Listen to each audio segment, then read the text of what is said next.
Okay, we're ready to start. First of all, good morning.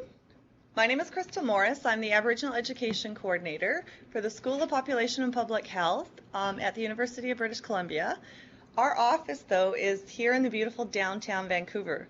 And I want to recognize the traditional territory of the Musqueam, for which our downtown office resides. First of all, I just want to say thank you for joining us today. In addition to that, we're going to have a PowerPoint presentation, and there will be opportunities for you to be able to ask questions. But with those questions on the video conference, because there's going to be PowerPoint up, if you would just kindly turn your microphone on and ask us the question, and just give us a little bit of time to acknowledge you. That way the question can be asked. For those on Adobe Connect, we're dealing with a really large group. We have about 11 on video conference, and there was well over 100, probably about 120 registered for the Adobe Connect. So for the Adobe Connect, if you could please type your questions in on the chat bar, and I will relay those questions to Natalie.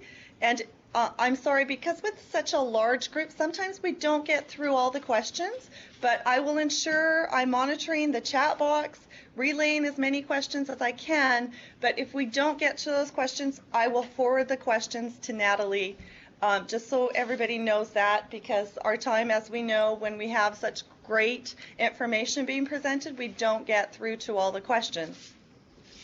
So again, thank you for joining us. And today we're joined by Natalie Clark. She's an MSW and a PhD candidate. She's currently on the faculty with the School of Social Work at UBC. And she is completing her PhD in public policy through Simon Fraser University. Natalie's work is informed and mobilized through her interconnected identities, including her English, Welsh, and Métis ancestry. As a solo parent of 3 Secwépemc children and part of the Secwépemc community, an academic and a community-based researcher and counselor, Natalie's practice, teaching, and research over the last 15 years has focused on trauma with children, youth, and their families and communities, and the coping responses to trauma and violence, including experiences with issues of sexual exploitation, eating disorders, addictions, youth justice, and health.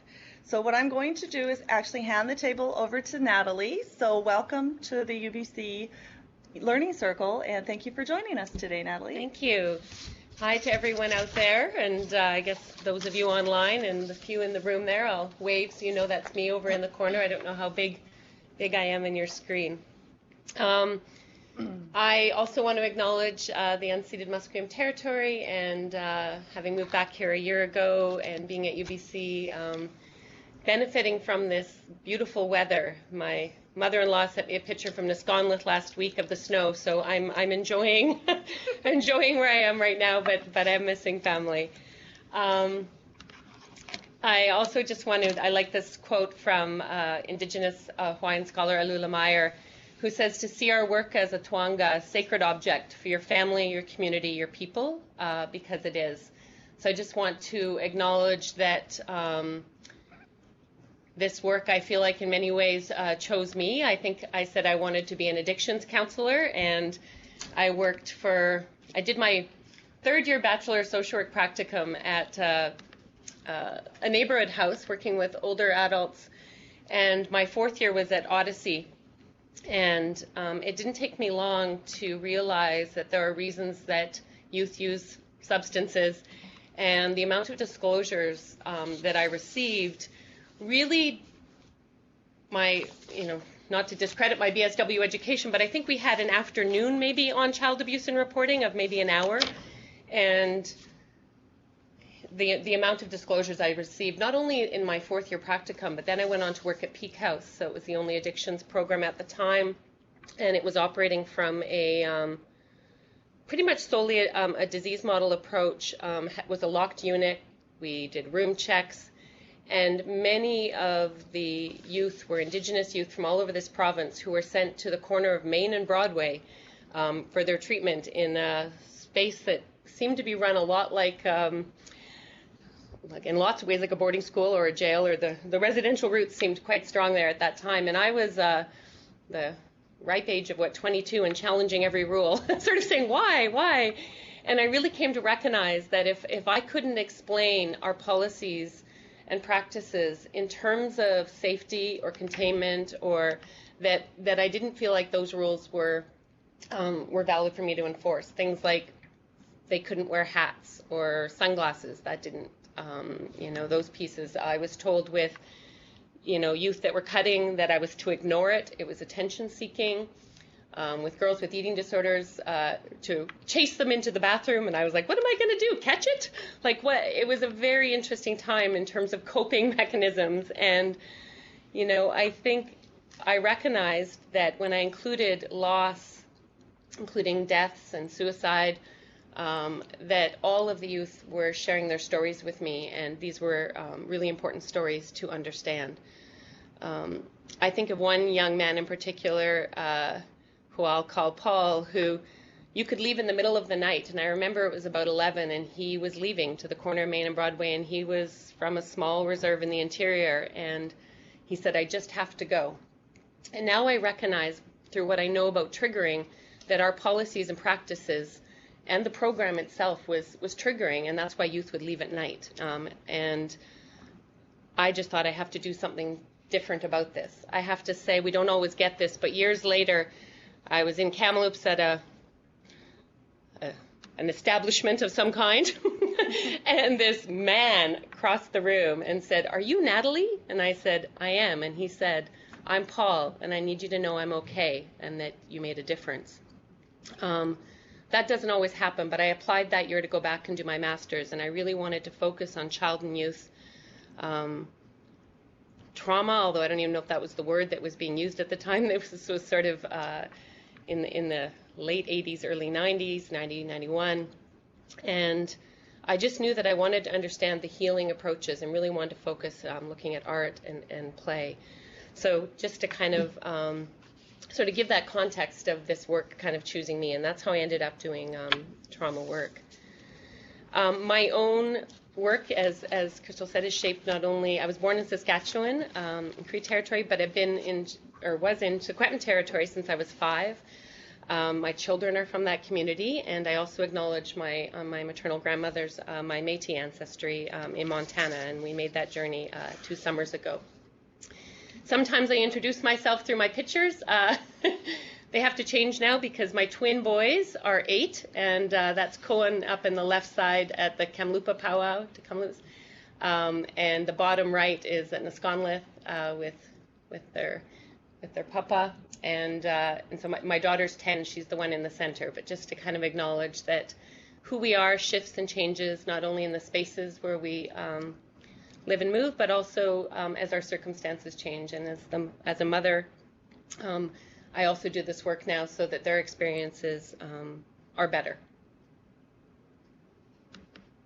We can skip that one.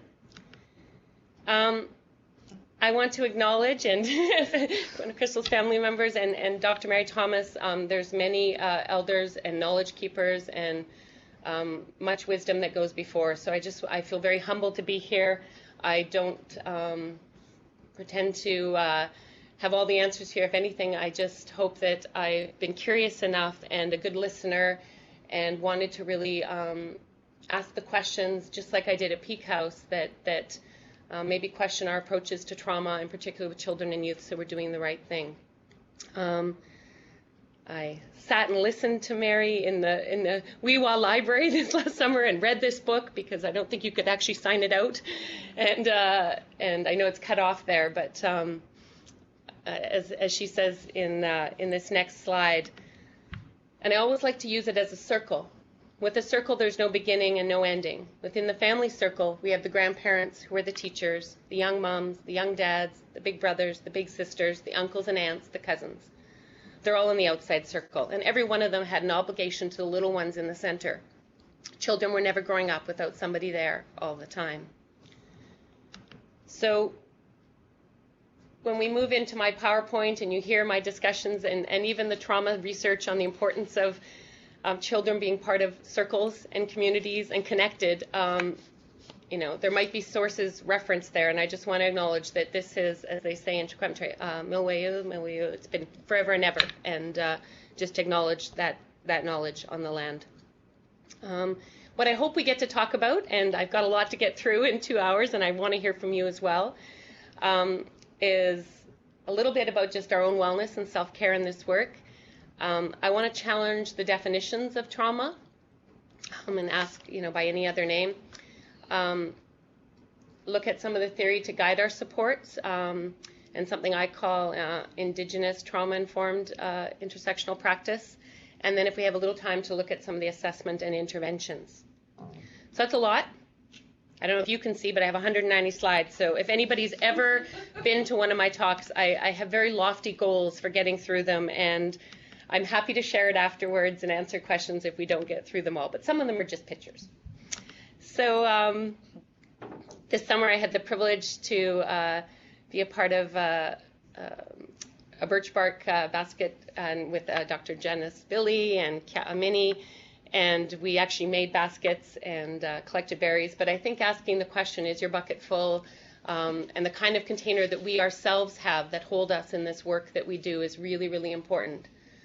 We need our own sustenance and nurturing.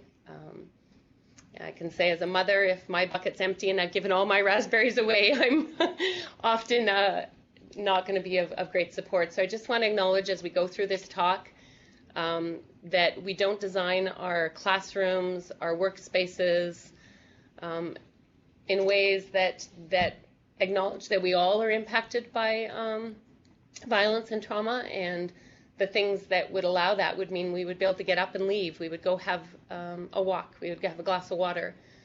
So just to kind of say, if you need to get up, and you know, the recording will be here for you afterwards, but just take care of yourself, and just to acknowledge that we need that. One of the things I have my students do, and often I will do with youth or children I'm working with, is make a wellness wheel.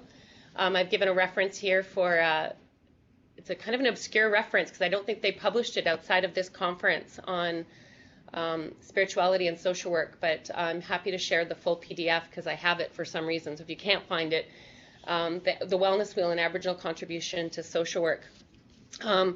I do wellness boards not only for myself, but I also do them with my children, and to kind of really look at taking care of ourselves in this work. And when I first have the students make a wellness wheel before we learn about trauma, they kind of grumble. And then when we get into it, and it's about February, and things are happening in their lives, they're like, I'm so glad we had to make that. So I'm going to share a picture of my son. That's Cohen. That's his wellness visioning board. So just to kind of say that even little ones, I think he was 6 or 7, can make it. So I'm pretty sure you just need a piece of paper and some pictures, magazines, some art objects, and put it somewhere that you can be reminded of the importance of that in this work.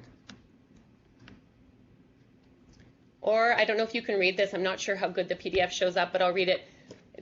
Another whimsical. I spent a long time trying to find my center until I looked closely at it one night and found it had wheels and moved easily in the slightest breeze. So now I spend less time sitting and more time sailing. Just acknowledging that getting centered and feeling grounded is a shifting, elusive sometimes in this work we do, because our own personal lives can easily get us moving, and or the things happening with the children and youth that we work with. So I'm going to make you do a little bit of work. Of course, I won't be able to check that you did, but if you could take a moment and write your own definition of trauma on a piece of paper. Or just what words come to mind when you think of the word trauma. I also ask you to consider, is there a word in your community, your nation, your language for trauma? What would it be? What comes close? How would it be understood? And I guess to raise the question, what if we didn't call it trauma? Is a rose by any other name? And I think that's part of what I want to bring up, or the first part of this talk, is just to kind of acknowledge maybe what gets hidden or erased or missed when we talk about trauma. So although it is a very encompassing term, I think that in particular when we talk about children and youth and their experiences, it's really important to sometimes name what those traumas are and not have them be lost within the word of trauma. So some different words that have been used over time. Now, grief and loss isn't trauma, but I would argue if unsupported, unacknowledged, it very quickly becomes. So the last 2 summers, I had the privilege of interviewing youth who are part of an addictions and probation program. So they are all part of the criminal justice program and had all been sent to a addictions program.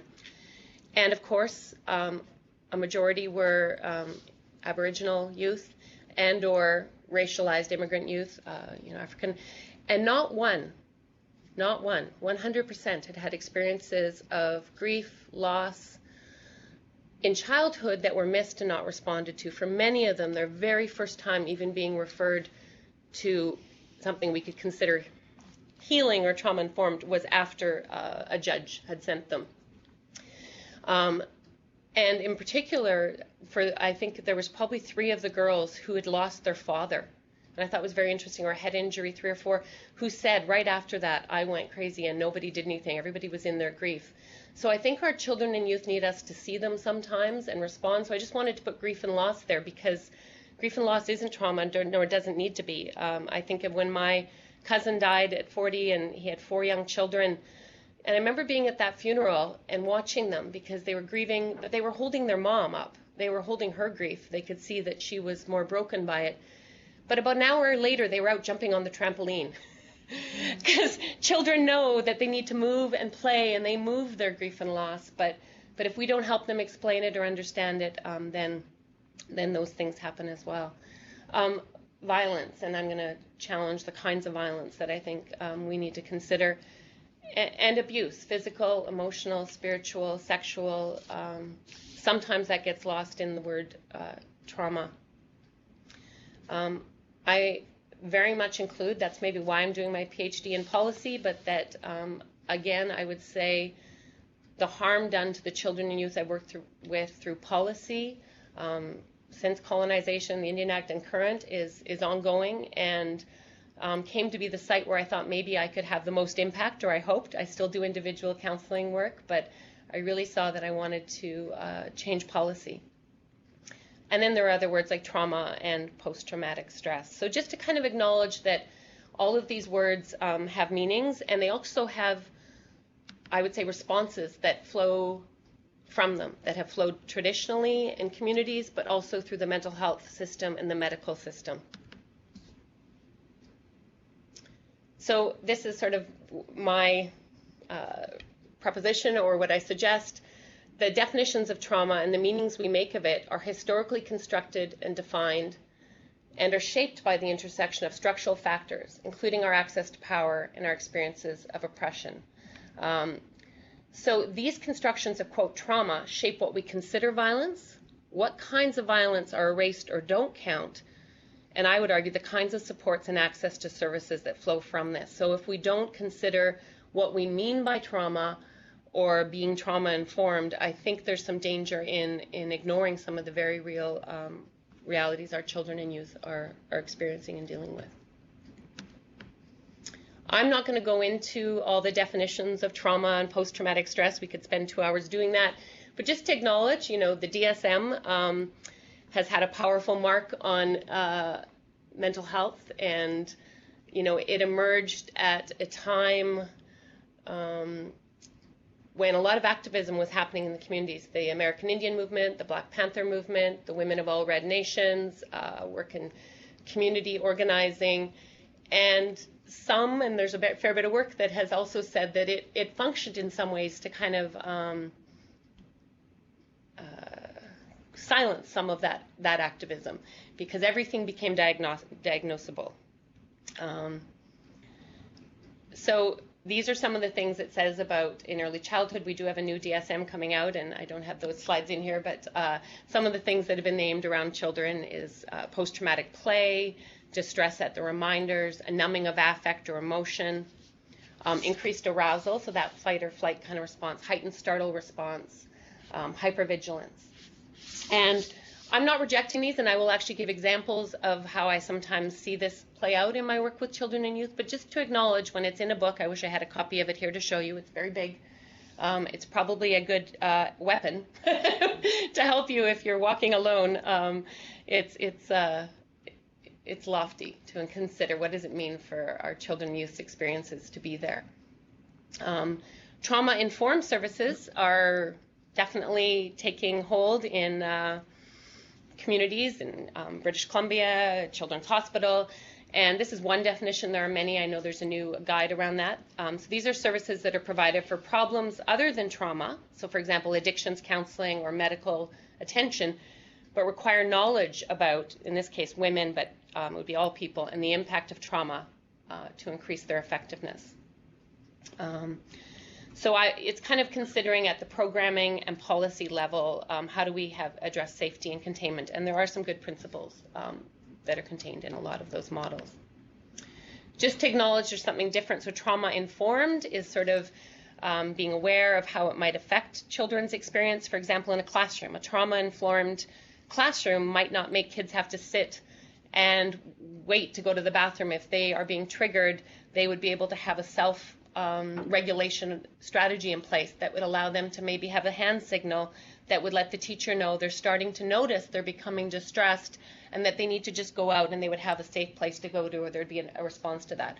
By making children sit, or making anyone, I would argue, sit through a kind of triggering reaction, we actually make it worse. So trauma-informed is just about thinking how we would make our rules, our policies different. Trauma-specific approaches, and I'm going to talk about some of those as well, directly address the impact of trauma. So recovery, counseling, healing, and direct engagement with trauma content.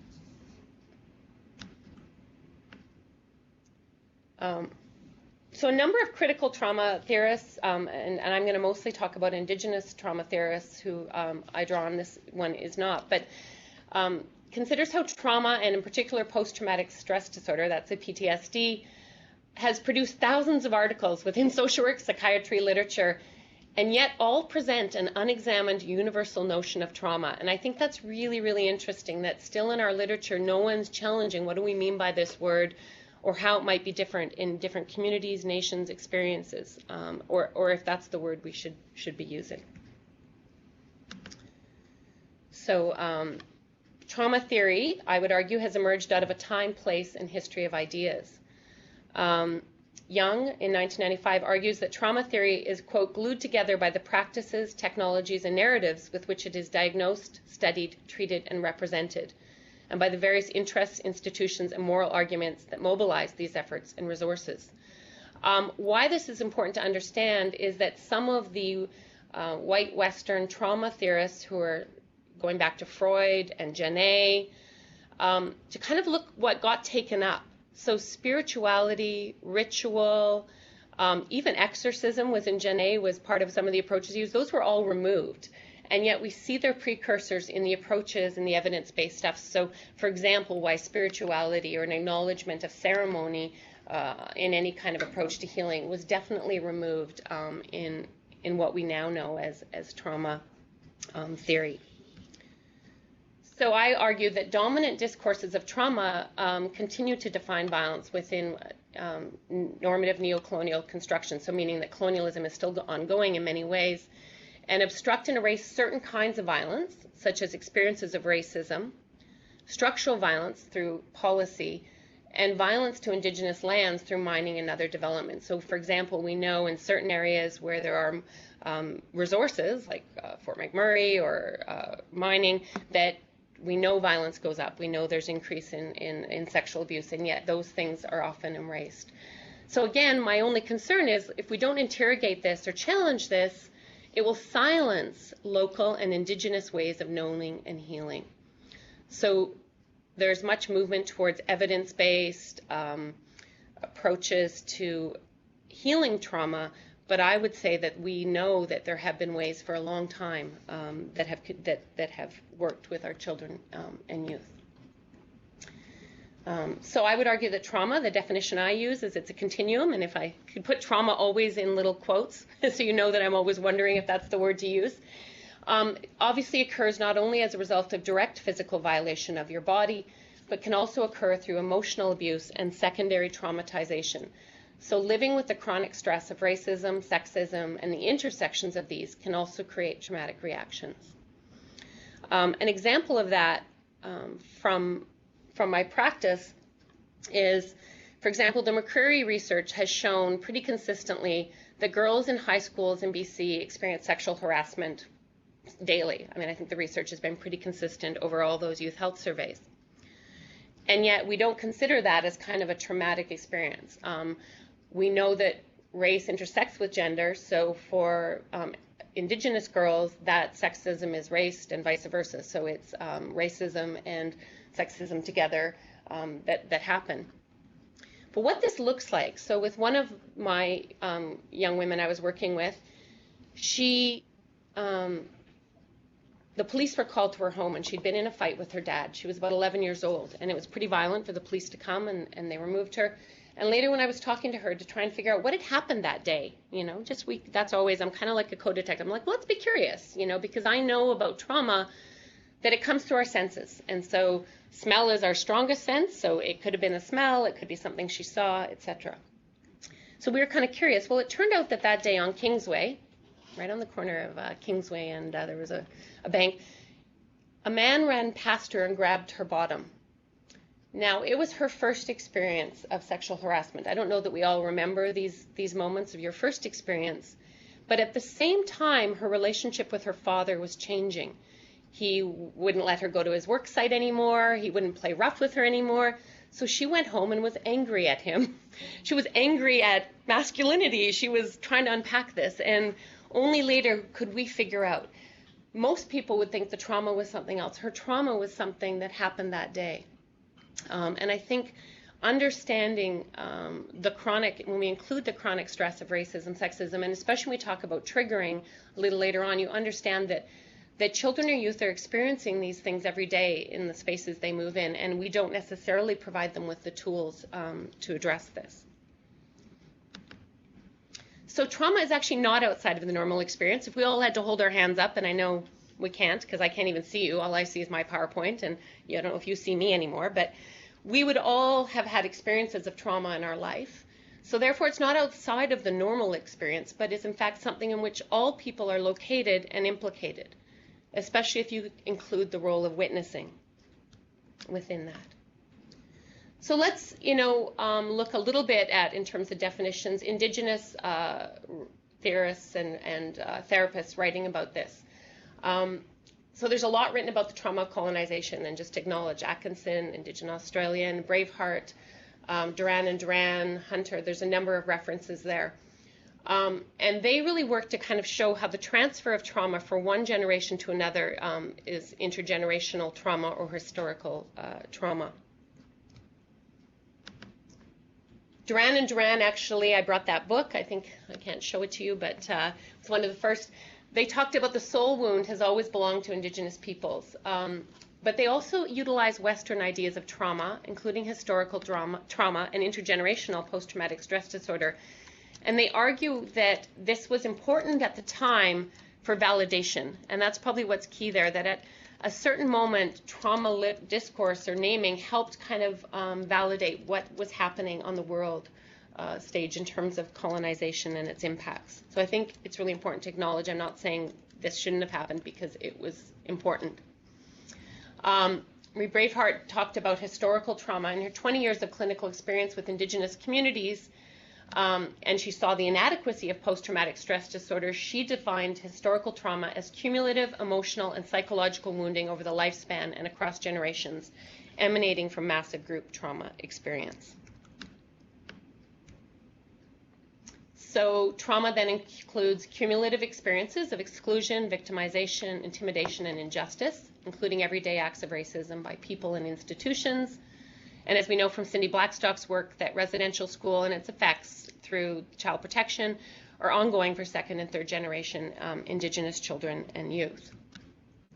So I just want to say trauma sometimes we think of an event in the past, and I just want to acknowledge that it's sort of, that's probably one of my first acts, is naming that this is ongoing, and that it happens all the time. And so sometimes children and youth would be referred to me for this discrete act of violence or abuse, and that's really important, but to not acknowledge that they experience trauma every day through the system is, I think, sets up this false kind of piece that they can only talk about this one experience. And it also doesn't help us understand how triggering happens. The connection to the Jewish Holocaust and the work of trauma theorists from around that, I think has helped us see how the impacts can be passed genetically and intergenerationally. As Abrams wrote, isolation and wordlessness of trauma victims persist while the symptoms serve as a form of speech. The symptoms serve as a form of speech.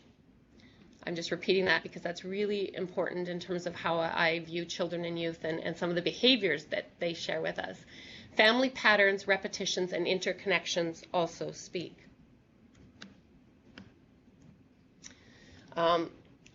Anybody getting confused yet? Here's another term that's used. Another Indigenous scholar, Evans Campbell, calls colonial trauma response. So she says that links historical and contemporary acts of trauma within Indigenous communities. And she says, so that includes those microaggressions and structural violence. So it's a definition that broadens our understanding of trauma. So I just want to acknowledge that even though all those publications about trauma and trauma-informed and social work and in mental health and all those, often this piece is acknowledged only off to the side, or maybe needs to be challenged more. Duran has a more recent look where he calls Indigenous liberation psychology, and looking at the concept of resistance. Duran argues that counselors are the new priests of the society. The authors argue that therapists perpetuate racism and injustice through imposing incongruent helping paradigms. And they call for Indigenous liberation psychology as the way forward in healing. So, you're all thinking right now, does she have 5 more definitions? I'm really confused now. Joseph Gahn, a really important scholar, Indigenous researcher and therapist, also says mental health professionals are the missionaries for a new millennium. Gahn draws on the work of Vine Deloria Jr. and the specific power of space and place in healing. So land and place-based healing approaches. So this model emphasizes sociocultural and spiritual distress rather than Western ideas of interpsychic and biological-based trauma. It's a great article where he interviews an elder who says that what's happening in the community is because the mountain is sick and because of the mining that's happening. So it's just understanding that what's happening on the land is connected sometimes to what's happening, especially, I think anyone who has children knows they're very tuned in to this other level. And so I think kind of acknowledging the work of that as well. So whose evidence?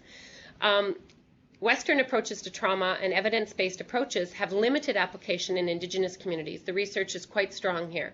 So the things that are funded as evidence-based, CBT and others, have actually, Gahn has taken this on, Joseph Gahn, to kind of look at all of the studies and then look at which ones have been done in American Indian in the US, or he's done some work in Canada as well. But also in other racialized and marginalized communities. There's a great new book called Crazy Like Us, which is basically about how the Western world is trying to use the language of trauma all over the world, and these words of anxiety, depression, so it's kind of part of globalization. But they argue there's a need for a radical redefinition of trauma theory and practice. Okay. So that's me and my girls group. You don't know which bum is mine. I like this picture because we're all trying to do yoga and we're not doing very well. This is one of the Indigenous girls groups in, I don't know if it was at Chase at the high school. But I want to take a minute here and just pause and see if there's any questions. And before we move forward and consider what are the traumas that Indigenous children and youth are dealing with, and how are these traumas currently understood or addressed within the system? So that's the next question I want to move forward with. So I want to kind of put some closure around just the definitions and see if people have any questions or just comments at this point they would like to bring forward. I'll just switch it back. So Yeah. Mm-hmm. take a second for them to pop back. And if you've all left the room, I know that those definitions were way too long.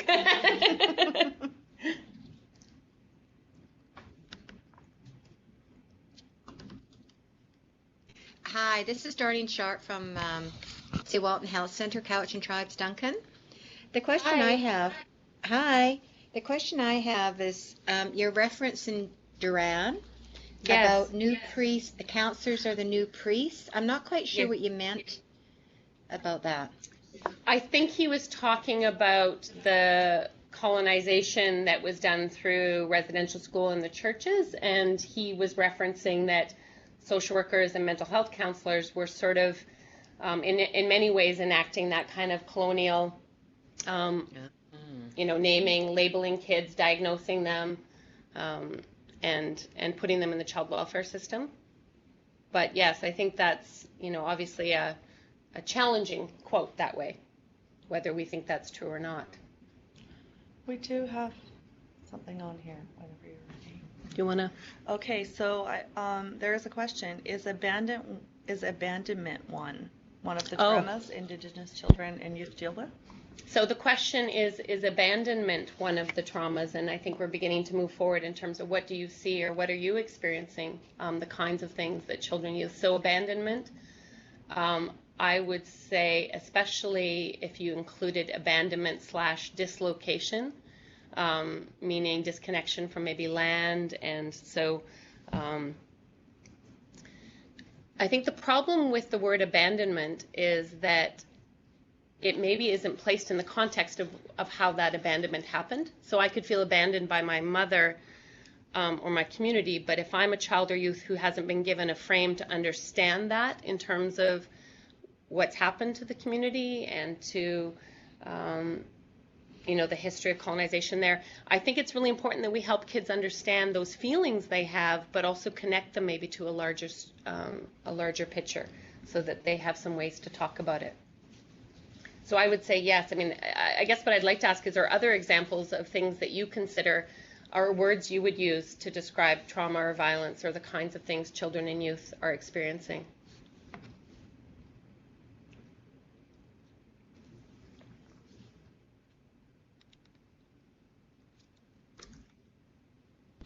Hi, this is Hi. Darlene again. Hi. Darlene from Couch and Tribes. I'm thinking that trauma is, and seeing this with the youth, is that when there's a suicide, Yes. and that traumatizes them, but as we know, it doesn't sometimes hit them right away. So Yes. part of that is how can we support them around that without feeding into statistics that there's, they are more at risk for committing suicide when they've been that close to it, whether it be their other youth or family member. Yeah, I think that you raise a really, really important point for me, and I think probably for any of us, about where this work is the hardest. I sometimes say that I feel like I carry, children or youth with me, the ones you worry about, or when something happens and there's a loss and you sort of watch them all, whether it's the drinking on the weekend after or those things. So I think being able to talk about the grief and loss that comes from suicide, but also recognize that sometimes that is seen as a form of resistance, a way to kind of resist what's happening. I mean, to me, if we see that suicide is kind of that resistance to all of this trauma and removing, if we don't talk to children and youth about the ways that they sometimes find it hard every day with the things they experience, what helps them, and give them some strategies, I think that we need to be watching. They need to be in that circle that, Mary Thomas, so that we don't move on. Sometimes as adults, we do the circle at the school after the suicide, and people watch for a bit, and then people start to slowly stop watching or disappearing. And that's, I'd say, when kids are most at risk. The other thing that is important to know is anniversary reactions.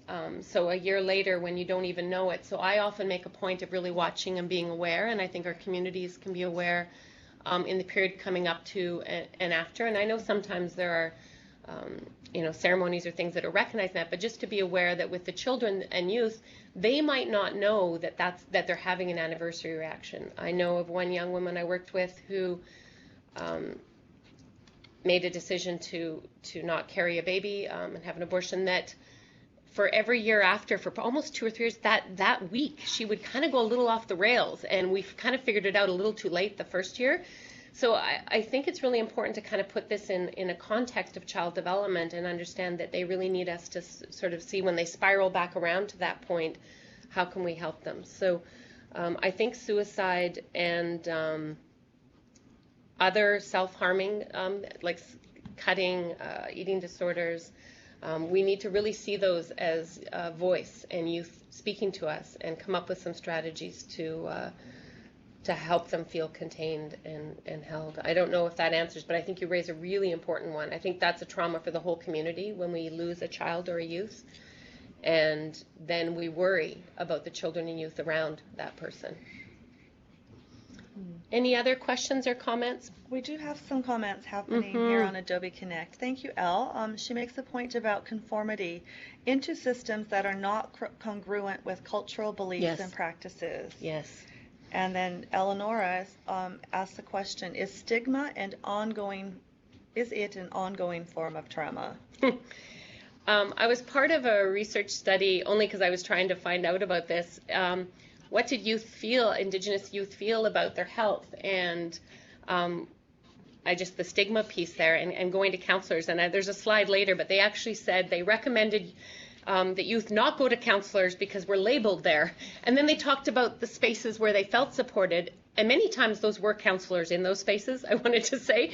But in particular, mental health offices or those where they felt labeled or the stigma that comes with the label, I think it's really important that when we funnel our children and youth into a service that the person here said so well, conformity or not congruent with cultural beliefs, are we actually creating another layer of trauma for them?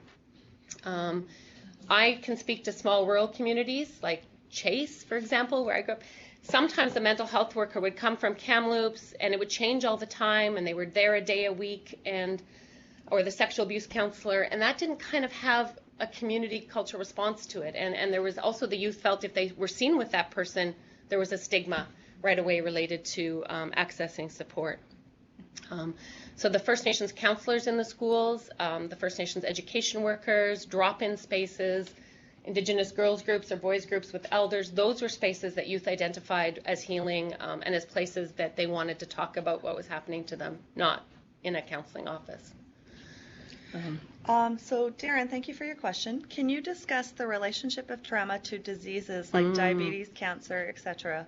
We do not have very many elders from their disease issues.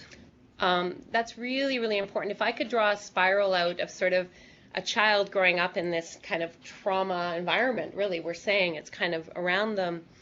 And then if they're not given the tools to self-regulate, they're not in the community, on the land, what we do is, I actually call it written on the body. We find ways to cope. And I know that we label these coping things wrong in our system. Addictions, cutting, like just using self-harming as an example. Cutting is actually like 98% effective in dealing with anxiety caused from trauma. So if you're a kid in school where your teacher you feel is racist, you're experiencing some violence, and coping is helping, cutting is helping you cope, and we're not giving you other tools to do that, your body is learning to kind of always be with these chemicals. And so what the research is showing, and I think many people have written about this, like Gabor Mate's book, When the Body Says No, is really important, but there are others that show cancer, diabetes, especially autoimmune diseases where our own body is kind of turning, these chemicals that are released when we experience trauma are meant to be short term. They were meant to kind of help us fight or flight, like answer the question, do I eat it or does it eat me? You know what I mean? Like, do I need to run or am I so I think those chemicals, and we see it especially around the waist, the chemicals released. You can't see mine, so, but I have been stressed this last year. I moved, and it's like, what? How did 20 pounds go on so quick? That's not allowed. No, but it's that, even good stress can create those hormones, and so, the release of those chemicals. And so I think Indigenous ways of understanding trauma have never disconnected these things. It's always been body and emotion and spirit. But now we have to go to a doctor for our diabetes, and that doctor doesn't say to me, how are you coping with your feelings these days? Boy, that TRC, I think of my great uncle I went with, I saw, there was a lot of emotion there. How does that affect those diseases like, diabetes, dementia we see emerging more? So I think you raise a really important point of the long-term costs of this kind of trauma culture on not only our children and youth, but on our elders who we need for our children and youth. That healing circle is important. So one other question is, what is the link between brain development and trauma? Okay, we're getting into the stuff. You guys have good questions. Okay, I don't even have to follow my PowerPoint. So the brain research is very new, but I would also say new and ancient. So the things that we did in communities really would have been ways to help children learn self-regulation. They would have been seen by parents, aunties, elders to learn ways to control their behavior on the land, to develop ways to kind of take care of themselves. And so I think what we're seeing now is those pathways. Some of them are only open for a while, 0 to 6. The language one they say is very early. Now, they're not permanently damaged. I think that, what is it called? Neuroplasticity. There's a big word. That just means that these can be responded and repaired. It's kind of like driving the same way to work every day, and then you switch jobs and you find yourself at your old job. That's the only way I can explain it. It's like you've created a neural pathway. So if living in this kind of constant stress has me coping in this way, my brain starts to develop shortcuts that help me survive and get to work so I don't, be distracted, or those things for kids. And so that's what happens in terms of what we're seeing with the brain. And there's a number of people who've looked at this. If you're interested, Dr. Bruce Perry's videos on this, especially the brain one, is very good.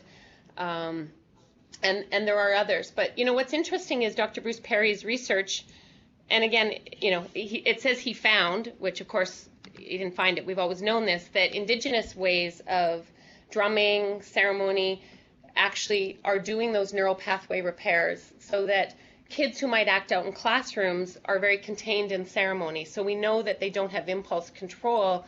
So being the importance of some of those approaches that they're finding help kids, Bruce Perry's kind of acknowledging that those are things that actually do change the brain for the better, for the positive, and that those are some of the healing approaches we probably need to use alongside in our work with children and youth. So let's pause there because there's some good questions. Let me go through a few more slides, and if I don't answer, we'll break again in a bit. Is that okay? Is there any more questions on the video out there? And Hulkamanum, your video conference is not muted. So unless there's a question, can I actually get you to mute your microphone? Thank you. Okay. Switch back now.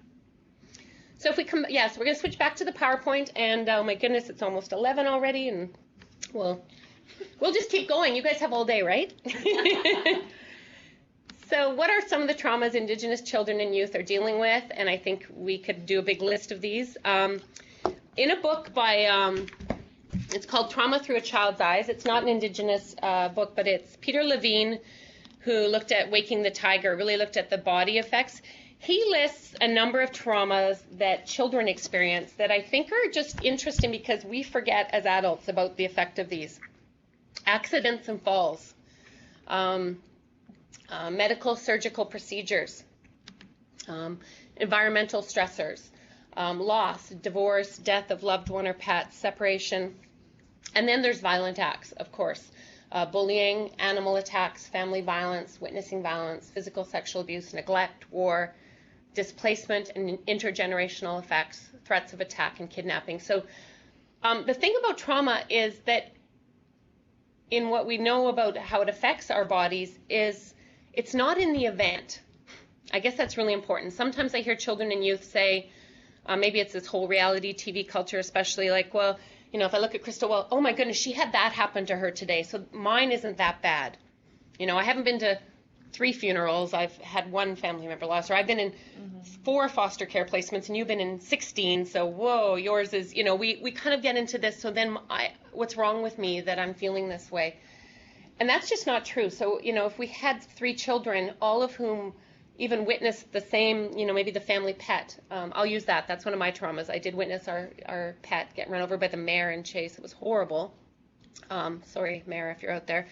And how it affected where we were, how we saw it, how we understood it is very different. So each child will respond to that differently, and each family system would respond to it differently. So whether something becomes ongoing or what we'd call a trauma is probably not only resides in our own response, but also in the system around us, the communities that we are part of. So we also know that children experience trauma just because they're children, just based on age.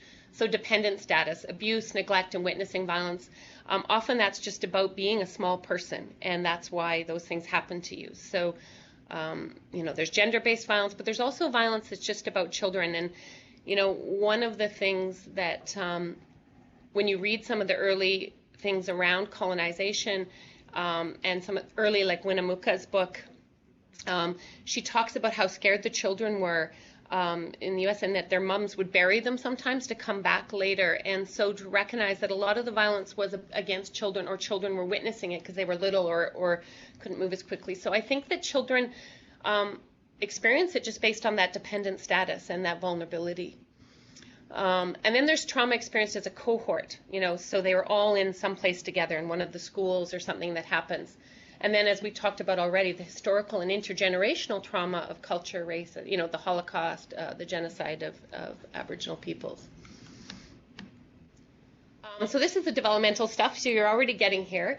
I think that, you know, Van der Kolk's work, I think his book, there was an article he published, I think it was in the Psychology Today or Networker, that was like, The Body Remembers, I think it was called, and it was back in the 90s, or When the Body Talks. It was the first to kind of sort of say that this trauma affects our body. The approach used to be just go and sit and talk to someone, which is kind of frightening for children because they don't talk at the best of times. So child and youth approaches were not that. So what the research around the brain shows is that a child's brain can become organized according to survival versus learning. So if we have 2 needs as children, if I'm in a constant kind of traumatic environment, my whole brain is becoming organized around helping me survive in this environment. And rightly so, that's what it wants to do. So certain things will not come on. I will not be as able to learn or have as much energy for learning because my mind is much more invested in that fight or flight. I just want to say something about fight or flight reactions. Some research done out of the Stone Center said that there's a third response, which is called tend or befriend. They see it more in females, but I don't think that's necessarily true, but are caretaking under crisis or trauma. So, you know, right now, instead of focusing on what I'm feeling, I would be responding to the trauma right in front of me. So I think it's important to recognize that does tend to be more often females, but not exclusively gendered. So that's a trauma reaction as well, that kind of, you know, you'll see it in young children who immediately take on that caretaking role and don't take up space around their own feelings. So Atkinson's work, it's actually the only Indigenous trauma-informed guide I could find. She's from Australia. And again, that's a link I would love to share with you. She wrote it before I got the critique out. It's great because Australia obviously is part of the Captain Cook connection. So where there's been colonization, we're going to find someone challenging trauma theory. And so she says in traumatized individuals, there can be a trade-off in which avoiding harm, the survival mechanisms, takes priority over healthy growth and development, the learning mechanisms. So just to recognize that sometimes when we work with children, we'll see they've been in that survival mode and their learning needs haven't been met.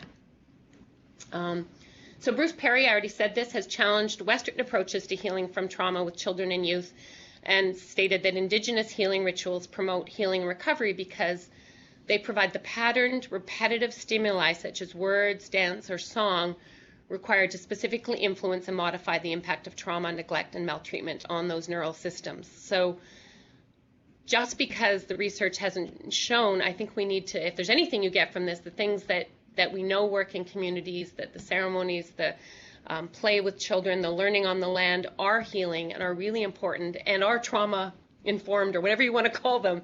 Those are really important approaches. So the research is now validating that, but I didn't think we needed that validation, although maybe for funding.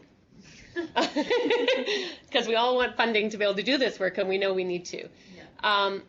I just want to acknowledge I brought, I think, these books, some of the early trauma books. There was only one or two that kind of, like Young Children in Trauma has one chapter on culture, and another book called Honoring Differences, Cultural Issues in the Treatment of Trauma and Loss in Children. So just a note around children, they say it cannot be measured in absolute terms. It is more than the degree to which they have been abused, neglected, or tortured. The significance the child attaches to the trauma, which in a large part is mediated by cultural factors, also determines how the child responds. Children's resilience and vulnerability cannot be explained merely by individual differences in temperament. So how the community understands that event, like if the earthquake isn't seen as traumatic but is seen as a healing for the earth, has a different kind of approach than maybe what a Western therapist flown in right after that earthquake happens might make meaning of it. They might define it for the children and youth rather than listening and responding or taking the time to understand how the community named and framed that issue.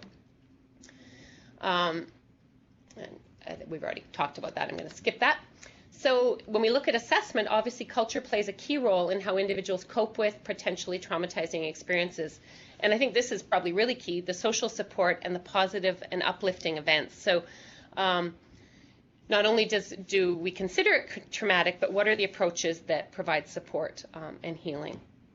So therefore, past abuse and trauma must be placed in the context of ongoing and persistent stress and trauma of racism, poverty, and sexism. So I think if one thing you learn with children and youth is that they are in a trauma environment where this is constantly happening to them, but also they're in environments where the protection and healing found in culture, song, dance, family, friends, strong communities can mitigate that.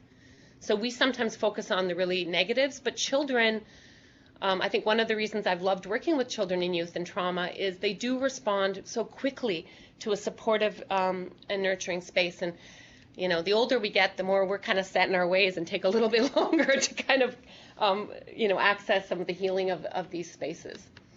So where does trauma live? Trauma is not in the event. Levine and Klein say it's in the nervous system. What does this quote mean? What does this look like in children and youth? I argue trauma resides in the environment, and that context is in an ongoing and dialectical or relationship with each of us in our bodies. So where I am, where I'm living, and who I'm surrounded by, the spaces I move in, where I'm living and working, all determine whether an event that happens is traumatic or not. It's not just my individual body. So if healing environments and safe relationships prevent and reduce traumatic reactions, obviously the reverse is also true. So I think we hope that our schools, our counseling resources for children are actually not doing more harm. I mean, I think that's our ultimate goal here, that we are providing environments that work within children's and youth's natural healing ways and our communities. This is a book called The Red Scream. It's actually on self-harming, very interesting, looks at self-harm across cultures. But I just like this quote by psychologist Mark Schwartz, who says, mental health professionals have not done a great job of listening to the body. What they try to do is medicate the syndrome, call it a disease, cure it, get it under control, anything but respect the symptom and realize there's a damn good reason the person feels and acts this way. I think, when children and youth kind of feel that they're not crazy, that behavior makes sense given what happens to them.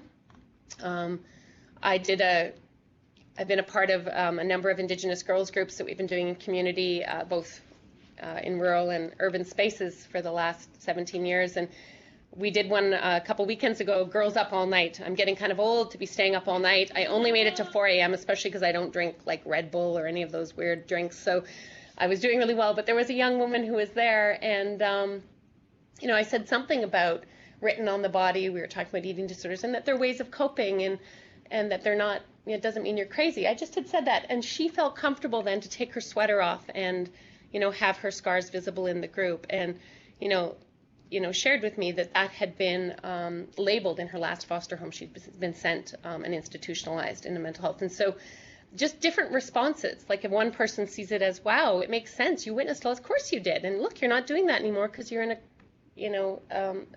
a safe environment. So for me, if a youth I'm working with hasn't cut in a long time and all of a sudden comes in with some marks, I respond to that as voice. And I say, gee, something's going on that's kind of overcoming those other approaches we've worked hard to kind of put in place. So, if we see those behaviors as voice, as ways of coping with anxiety and stress or coping with traumatic environments, we can try to help them find other things that will meet that need. Judith Herman, her book was sort of classic in terms of trauma. I critique some of it, but what I do like is that she says it overwhelms the systems of care that give us a sense of control, connection, and meaning. And I think those are really important as we think about our programs. So do you have somebody who's got a question there? I'll find it at the end. I didn't bring it. Yes. The Atkinson one I will give. It's actually not a book. It's if you search, it's an article. It actually says Indigenous Trauma-Informed Care, and it's Australia. It's like their AAWIS or whatever. So it's good. And she uses play therapy. They use sand tray because that's part of it. It's actually girls only in one community can do sand work. There's some great examples of healing approaches. So I want to get together with her, but we'll have to see how we bring her here. But I think that's great. Yeah, good. So self-regulation, which really means just my ability. Children learn in relationship, right? So mirroring, you all think of that baby who you can't help but make those faces at, and then they, and you just do this, right? And the mirroring, and when they make the same face as you, they are learning that another person can understand our feelings and respond to us. Many children growing up in traumatic environments may not have had that mirroring, or someone teach them how to self-regulate. And what this means, I'm going to tell you. I have twin boys. They did not witness any violence. We were living camp. They hadn't, had any trauma experiences. And when they were 2 years old, they were biting each other. They were hitting each other. And I saw pictures of them in utero. So I'd have to have an ultrasound once a month. Sometimes they were holding hands, but sometimes they were punching. And I was like, what is going on? I mean, I guess it's a cramped space.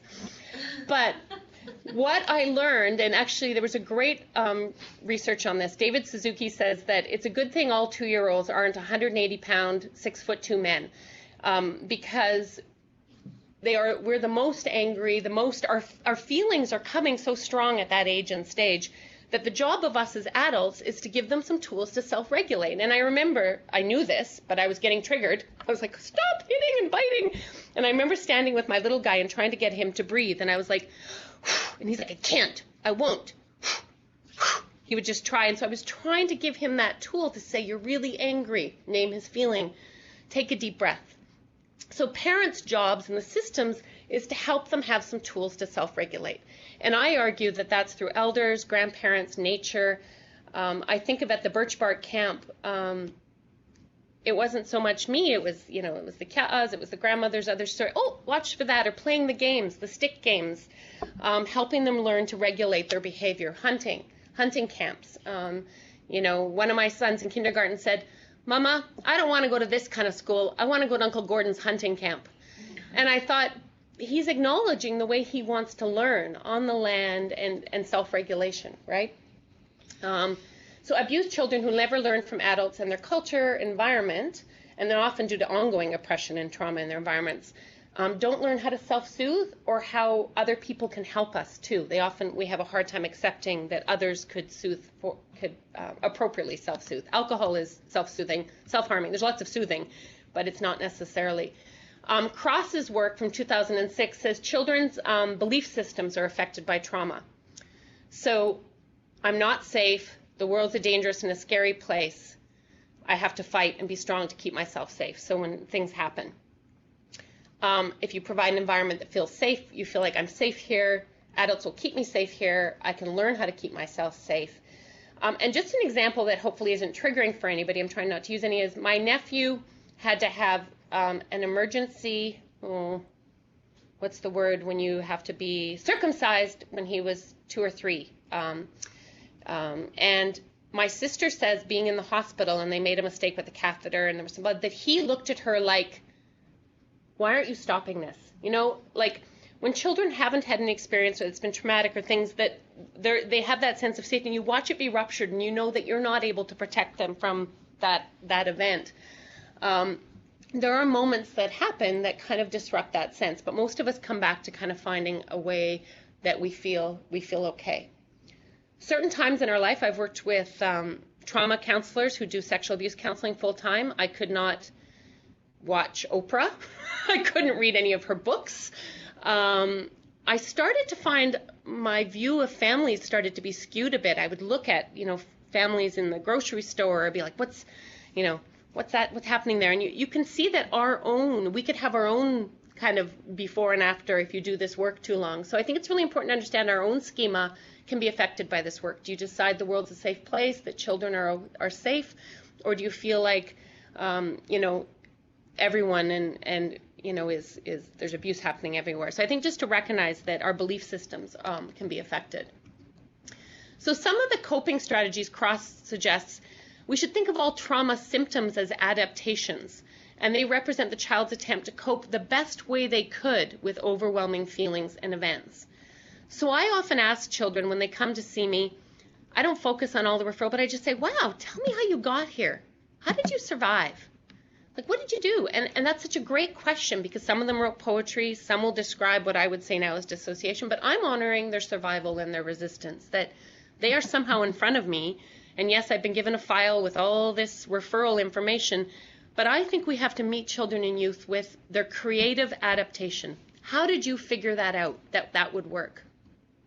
And that includes things that we might label and that we're scared about.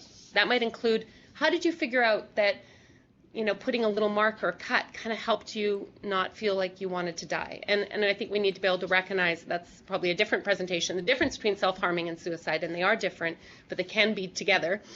But to understand that these behaviors are adaptations at the best way they could. When you're 6 years old and you figure out, or your mind allows you to dissociate, that's a really important strategy to acknowledge.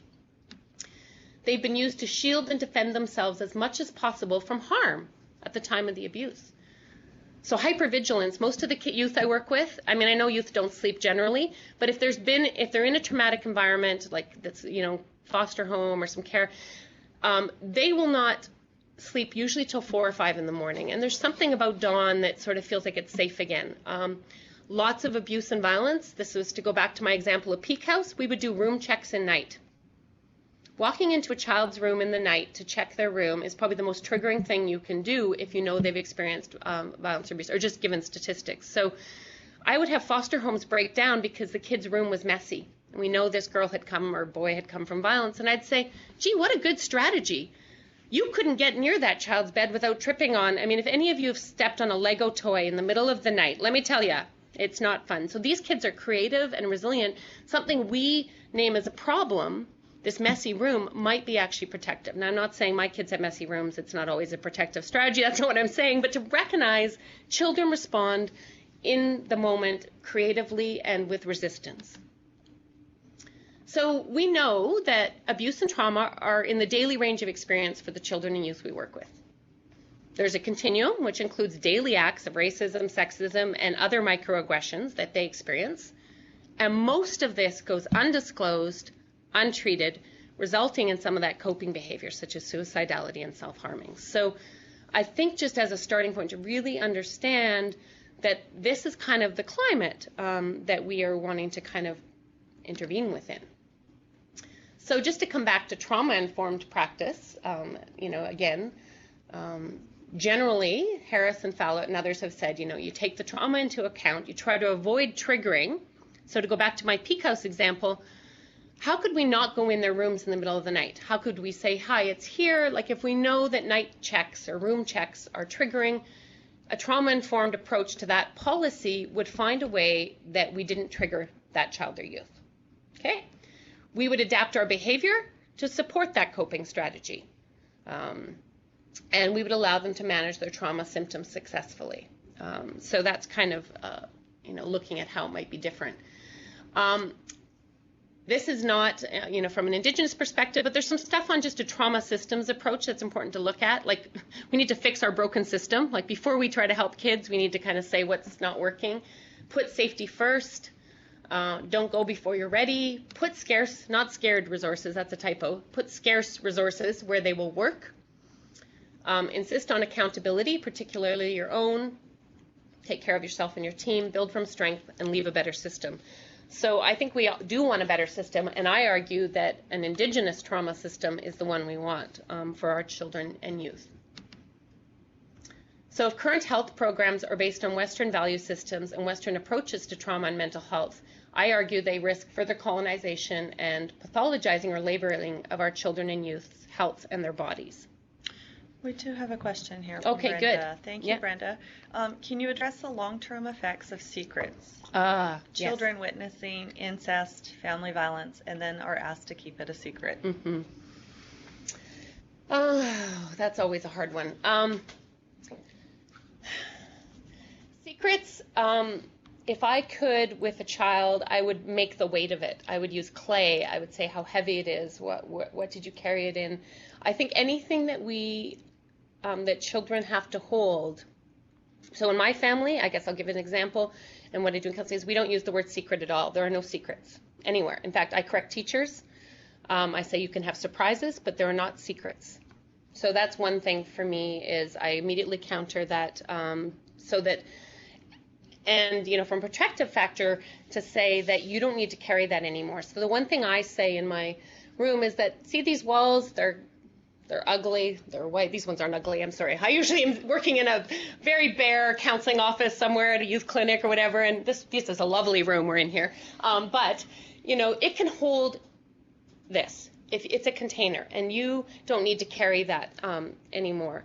Now, I want to also caution, though, that telling can create more, I tell the truth to children and youth. Telling can also create more, I don't lie to them, I guess is what I say. So, I say it's really important to me that children and youth don't carry secrets about abuse or violence, because I believe that that you don't have to experience that or hold that. And there's adults around who can help you. You don't need to hold that or carry that anymore for your brother, for your sister, for your family. But I need to tell you that sometimes you might not want to tell right now because of the things that can happen. Lots of times kids disclose and feel like it gets worse, and sometimes it does. They're the ones removed, they're put in a system that, they're in their 7th foster home. So I also don't like to lie or pretend that telling is going to result in this rosy kind of peace. But in my experience, the kids who kill themselves, and I'm just being really blunt here, are those that are holding a secret, that are holding it in. So I say to them that it will be hard, but I will walk beside you and I will make sure others do. We will create a container around you, and to not carry that, because there is a cost. Audre Lorde is one of my favorite poets. She's an African-American poet who said, "Your silence will not protect you." And I used to have that on a pin in my vehicle. And I just always acknowledge that there is, it's protective sometimes. I've had kids who don't disclose because of poverty. So there's a boarder in the home who's abusing them, but they know their parents need that money. So kids understand and caretake each other, or they're protecting a parent from the knowledge of that information. But I think you raise a really important question that if you were to put a weight to it, a size to it, a shape to it, what would that secret look like? How heavy is it? How does it get added to? What have been the costs? So without even talking about the secret, I would just acknowledge with children, this is where play is so important, that we all have things we thought we couldn't tell or we haven't told, and you have a right to choose. I think this is the other important piece for me.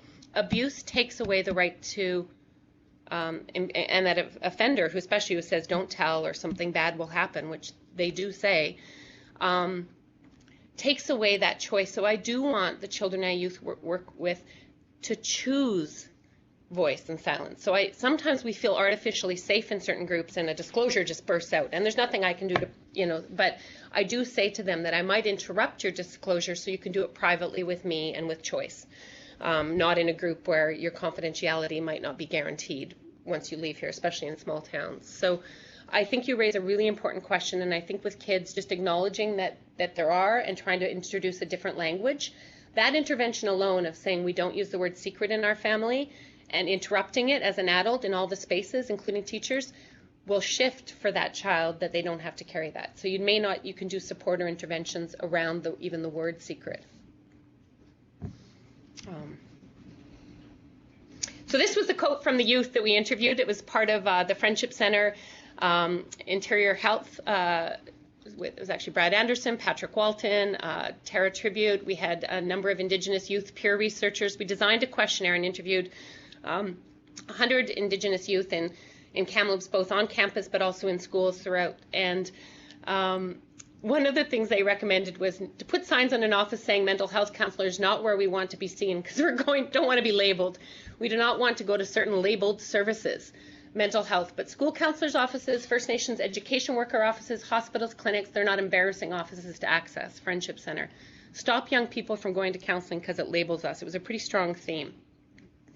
We do have one more comment about Please, the secrets. yeah. So thank you, Darren. The secrets and fear of conflict is a huge barrier to these sexual abuse cases Yes. going to court and getting convictions, especially from social pressures of loyalty to family. Yeah. Yes. I think I've had many, and I'm thinking you know this as well and are dealing with this, so where a child or youth, usually 10 or 11 or 12, tells me they've told a number of times. And sometimes they've even told an adult in their life that they love. And sometimes they've told a school counselor or other professionals, and that person also didn't tell. So often I'll say, is this the first time you're telling? And they will tell me no. And then it will be others who are holding the secret, I would argue. So I think there are always three people at least involved in particular abuse, having done child sexual abuse counseling for a long time and gone to court with kids as young as 2 and old and very few convictions. I don't think that system is necessarily one that supports kids. But there's the child, there's the victim, there's the offender, but there's also the bystander or witness who knows and does nothing in the child's perspective. And sometimes their anger or rage is almost more at that person, or it's more complex or complicated.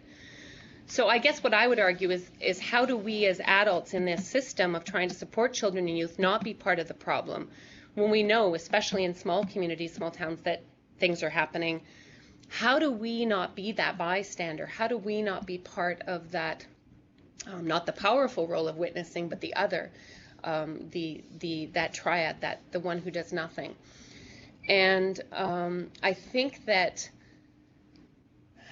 this is the larger piece of talking about or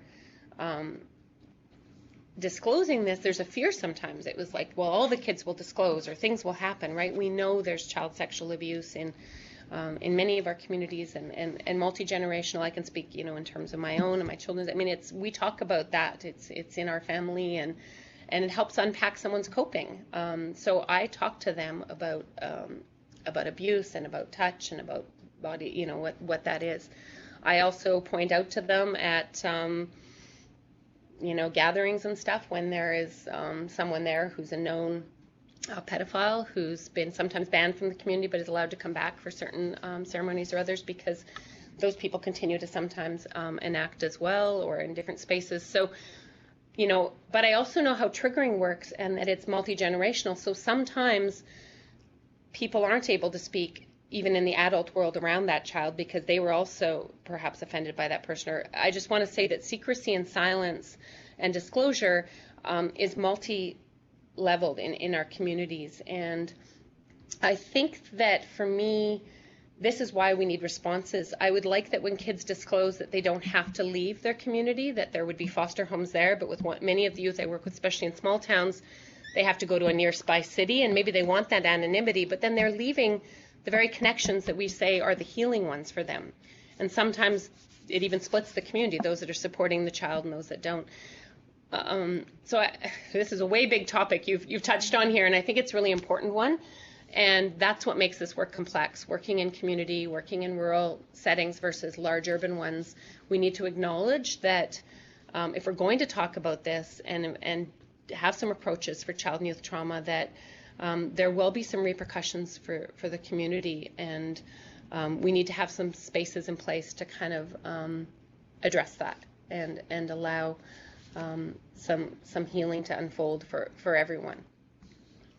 This is just a slide that says colonialism is messy. This was out of Sarah Hunt's in my research. We were asked to address sexual exploitation in rural Aboriginal communities, and you can't see this, but it's a phenomenal. These were the themes that came up out of our interviews and focus groups in community. Everything from the Indian Act to residential school, loss of trust in authorities. I mean, I did a focus group in the north in Prince George where the youth disclosed about Judge Ramsey. I mean, in a focus group. And you talk about silence and secrecy and the police who did it. It took 2 years for that to come to court after that. And so I think, why don't children and youth tell, like, I guess the other part of the disclosure is the criminal justice system has been implicated in the harms. And so that's where, for me, the policies we're referring children to. I have felt like, I guess, that bystander who did nothing. I had a young girl I worked with who was, there was an offender here who was found to be a dangerous offender, all Aboriginal young females he was abusing. She disclosed to me, she was 12. It was horrific. I mean, with a gun, all kinds of violence. And it was good that it stopped. But that court system, he got to represent himself and interrogate those girls. That can't happen since then, but it did. And I had to sit there and witness that. So I felt like she trusted me to stop violence, and then I witnessed violence again. Like the criminal justice system absolutely abused her again. So this system is not perfect, which is why we need to bring back those who are doing Indigenous law. My friend Sarah Hunt, who I draw out, Spirit, Patricia Montour, others. We need to acknowledge those that are trying to bring back our own ways and understanding of addressing this in our communities. So this goes right to trauma through policy, right? So to me, if kids are going to disclose, when Indigenous children and youth are more likely to be in the child welfare system, in the juvenile justice system, not only in BC and Canada, but internationally. This is that reference for the Australian Indigenous trauma-informed care. In 2011, Indigenous Australian children were 5.4 times more likely to experience hospital separation, 8 times to be the subject of child abuse or neglect, 15 times as likely to be under juvenile justice supervision. So this is me quoting myself, but I've really come to see that probably the biggest harm or violence that I see in Indigenous families right now is the harm of policies, the intersection of policies in their life. And I've been doing child sexual abuse counseling with kids as young as 2 and families and multi-generational and resident for it said 15, but it's been 20 years. And I think the policy harm is the one that, I know the day school movements are going forward now, but I think the next wave of lawsuits will definitely be at the system if this system doesn't change. Mm-hmm. Youth would almost have to be criminalized before they can get help for things they've experienced. And they have had multiple placements, and nobody has acknowledged the violence of the system on their lives. The system wants to start with their depression or their cutting or whatever the presenting problem is, and doesn't acknowledge the very system itself. So here's my danger, trauma-informed practice ahead, and a funny sign from Adams Lake where cougar sightings, know where your kids are, welcome pairs. I would say policy sighting. That's my... So just while we're talking about how I approach this and what I call an Indigenous trauma-informed, I want to offer, and I know we're running out of time, please draw a map. I want you to draw while you're listening to this. Think about your own theory, what you already know works with children and youth, because sometimes you don't need me to validate that. You know what works. It's just not funded. It's not seen as evidence-based. It's not recognized in our health centers maybe. But I just want you to acknowledge on your map that hopefully some of the work I'm sharing with you today will give you some language to put into your policies, your proposals, and validate what you know works. Begin to do what we need to do for kids. So I've kind of suggested widening the lens. I'm not going to throw out trauma-informed practice because people are at least talking about what happens with kids. But I don't want to further label and pathologize the kids we work with. So I really do want to acknowledge the intersectional policy in their life as perhaps creating or exasperating trauma, and that this further contributes to violence. So I suggest, I don't know, we call it the TIP, an Indigenous trauma-informed and intersectional framework. Intersectional is just holistic, interlocking. It's a big fancy word, but it really just means everything comes together in how we approach this. So it's not, sometimes you'll see a gender approach, and I guess, many times the youth I've worked with, Indigenous youth, say this isn't about being female, it's about being, Indigenous and female, or I'd rather be with our young men right now to talk about this solution because it's about racism. It's not about this. Oh, someone's come on. Do you have a question? Yes, sorry, I just wanted to go back to the intersection of policies before we get too far please. ahead. Yes. Yeah. So how can we best support our youth when they're coming forward with, for example, a sexual abuse disclosure, when we know that the system is abusive in terms of when they have to make their disclosure to the police and such, and then you have parents and families that are not supportive of them going to the police because they know that it's going to re-traumatize. Absolutely. So I would say community responses. To me, safety is most important for that child and youth. So what needs to be done so that the abuse stops, I think, or has been stopped, that's one thing. Two, what I believe works and have been told over and over again from the youth I work with are, in the case of Indigenous girls groups, where there's no screening, they get to come and be high if they want. They don't come to group high, but if they're still coping in lots of different ways, that they have a space they can come and learn how to live beside the violence. I say counseling and healing, that might be 2 years down the road. Right now you need to be able to get through grade 11, or you need to be able to. So I would say if I had very little money, and one thing I could do, I would definitely invest in a girls group or boys group in the community that is Indigenous trauma informed. And that to me, over and over again, the youth have said to me, works. Because what we want them to do is have some strategies to cope with their triggers. They may choose not to report. So I actually sometimes have, said to the youth, what do you want to have happen here? We can make a report and put a file number. So sometimes I'll say, you know what? I know you think this only happened to you. My guess is, and my 20 years of practice says there's probably 10 other victims. So even if we just put your name, but I'm going to tell the police you're not going anywhere with it. You're not going to speak to them, and you don't want to because that system's screwed. But at least we kind of maybe create, because if you go forward in a collective, maybe just you're that tipping point. So sometimes I will kind of say, like, let's just register a name, or I'll even do it anonymous. So I will not tell, so sometimes I say to children, don't tell me enough details so that, I have to by law report what I need to. But if you don't want to go to the police or be involved in that system because of your bad experiences, then we will do something that will allow this to be framed. So I would say the focus group, for example, around Judge Ramsey was an example of something like that. These were girls that many of the youth workers in Prince George had never even seen who showed up for this focus group. And I let the youth organize it themselves. We went to the Friendship Center and sort of talked about, what would you need to kind of be able to, and they said the reason they didn't report is they don't trust the system. And I said, well, who do you turn to then if something bad happens? And who they turn to, of course, is their young men, their uncles, their, people who will protect them. And so then there would be more violence sometimes, things would flow out. So I would try to find strategies that didn't result in more violence. But trying to find communities that have maybe looked at sentencing circles or other Indigenous criminal justice. I guess what I would like to say is this might be a really good follow-up session, would be looking at, I know you're looking at a series, what are some of the criminal justice responses? Because I agree. I wish I could tell you here's what I've found works. From my own personal experience, I've just gone and been at court and challenged it and tried to look at what works when court does work. Screens, challenging things so they don't get to intervene and all that stuff. But I don't think locking up are, and for many of the girls, they already, or young men I've worked with, have already been coping with drugs and alcohol for a while to cope with their abuse. So then they're maligned in the system. They're seen as drug users and all of this versus as people coping. So I don't necessarily want to throw them into that system either.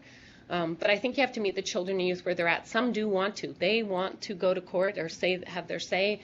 And then even if their parents don't want to, I have to support that child or youth. But I think we need some responses like those groups where they can live beside the violence, and we give them some tools and strategies to be safe, to acknowledge what happened to them, and then try to change the system. I mean, I guess that's the part I'm really hopeful is that those of us who are working on policy or those who are working in Indigenous criminal law will start to kind of look at some of the solutions to the other side, because we can't come forward when we don't have a space to kind of address this. I guess what I'm seeing, I want to acknowledge that some communities are really starting to do this. some work Absolutely. in this area, and part of it is just acknowledging that it's happening. It absolutely is happening, and I think that's why I say a forum where we could learn from each other or look at, I call them wise practices. I don't like, best practice. I think each community has to develop for their own nation and teachings what kind of response, a justice response to this works. Yeah. But I think we need them. Yeah. And I'd love to see that there might be somewhere people could share what they're doing that's working, and that kind of forum would be great. Of course, there's the preventative stuff. And that's the big piece, big is thing, we're right? we're shifting. And what I've seen in communities that I'm part of is this is turning around, even in one generation, to people coming forward, talking about abuse, going to treatment, in their 30s versus in their, and so it's kind of, I look at my younger sisters, in her 20s, they're not having to they're growing up in a different context with even parents not using substances and others, and for my children. So I think we're turning this around, but we need still a space for those that want to come forward or where abuse is still happening, that we can kind of acknowledge that. So I argue that trauma-informed, an Indigenous trauma-informed intersectional practice acknowledges the problem, but the focus is on multiple levels, so the individual to the structural, and situates mental health and trauma within a broader context that acknowledges Indigenous resistance and agency at the intersection of colonialism, poverty, patriarchy, racism, discrimination, all that stuff. And it understands the diversity. We're not talking about a pan-Indigenous kind of approach here that exists within communities and across Indigenous cultures. So it supports the use of local resources, capacities, and strengths, while sharing these, as we always did, with ideas of non-interference, transformation, and expanded kinship networks. So, this summer reading the Secwepemc, the Coyote Tales, recognizing that, the Grease Trail or the Coast Salish, there was childbirth practices that were shared, salmon fishing approaches. So I think in terms of our approaches to understanding healing and trauma, we can share these with ideas of non-interference, meaning I respect your community's right to kind of unfold this as you do. So it's a holistic approach that still acknowledges the biological, like what's happening for our kids, but to the structural. So even when we're educating our children and youth about the biological impact of trauma, like triggering, fight or flight, that's my favorite thing to teach kids. I'm the worst drawer in the world. I draw the brain. I use the example of a smoke alarm that goes off and can take over your brain. And I think this is something we can teach them so they know when they're being triggered, I say when I moved to Vancouver, growing up in a small town, every time the fire department went by, you went outside and went, oh, Bob's house or Auntie Joe, like you could see. And so I moved to the corner of 12th and Granville, and every time I heard a fire alarm, I woke up, and then I realized pretty soon I didn't know anybody in this city. And so I became a bit numb to it. And I said, that's the difference between trauma over time can numb us to our fire alarm. Such to the point, when I moved into my big building and my fire alarm would go off in the apartment, I was the only one out on the sidewalk of this, 12-story apartment, me and a little girl in kindergarten who probably had learned her fire safety thing. And I thought, so that was me kind of in that flight, like, oh, the building's burning. Give me a year after that, and I was in the bathtub, and I got a knock on the door, and it was the Vancouver Fire Department, because apparently the building was on fire, and I had completely ignored it. Well, it's a funny story, but this is what children and youth do. This is what our alarm bell does. We override it, and so we end up in more unsafe situations because it's told us we're not. So an amygdala hijack, or our brain's reaction to trauma, is meant to give us a lot of adrenaline. And if we run out of our building screaming every time this happens, or I run out of my grade 7 classroom screaming the equivalent of fire, I feel crazy afterwards, even though I was triggered by the smell of my teacher. You know, like you can see in that minute, when you teach kids about triggering, they get that they're not crazy. So for me, biological is an important piece to intervene, like teaching what happens in our brains and our bodies when we're triggered. But it has to also be structural and understand that we need a system that can change. So I say the principles of this model are respect sovereignty and self-determination of communities, local and global land-based knowledges, holistic health within an intersectional framework, so it recognizes the diversity of who Indigenous children and youth are, agency and resistance, and healing approaches rooted within relationships, language, land, and ceremony. That's just, intersectionality is a big fancy word for my life. It just means that, you know, children and youth have no problem answering this. When my kids were at the Friendship Center after school program, there was a marker for the missing and murdered Indigenous women, and in the car, my twins were 7. Cohen says to me, "Mama, could that happen to you?" And Thais says, "Why does that happen?" And like any good question as a parent that you don't know the answer to, or it's very complex, you say, "Why do you think it happened?" And my little 7-year-old says, "Mama, can 2 things come together? Could being Native and being female come together?" I said, "Yeah, do you think, and why would that be? Does that have to do with that Columbus? Yeah, let's talk about colonization." So I say, kids can get intersectionality. Does it happen to boys? Well, yeah, and if they're two-spirit or trans, you know, so I think our kids understand that these things, some people experience risk more than others. Mohawk scholar Audra Simpson says, "We have to understand people within the multiplicity of frames that shape their lives. Everyday frames of experience they choose, that they inherit, that are imposed on them, and that they may be transformed, disintegrated, forgotten, or ritualized." You can't read this slide, but if you read one thing, read Zitkala Sa. She was a Sioux activist in 1901 who wrote a phenomenal criminal justice piece called Regardless of Sex or Age, that looked at Indigenous girls' violation based on the oil property and what happened around that. Phenomenal. Doreen Nason, Indigenous scholar at UBC, has a book coming out called Red Feminism, but she has reminded us again and again in her writing that violence has always been gendered, aged, and linked to access to land. So there's been criminal justice attempts to kind of name this right back to the early, 1800s.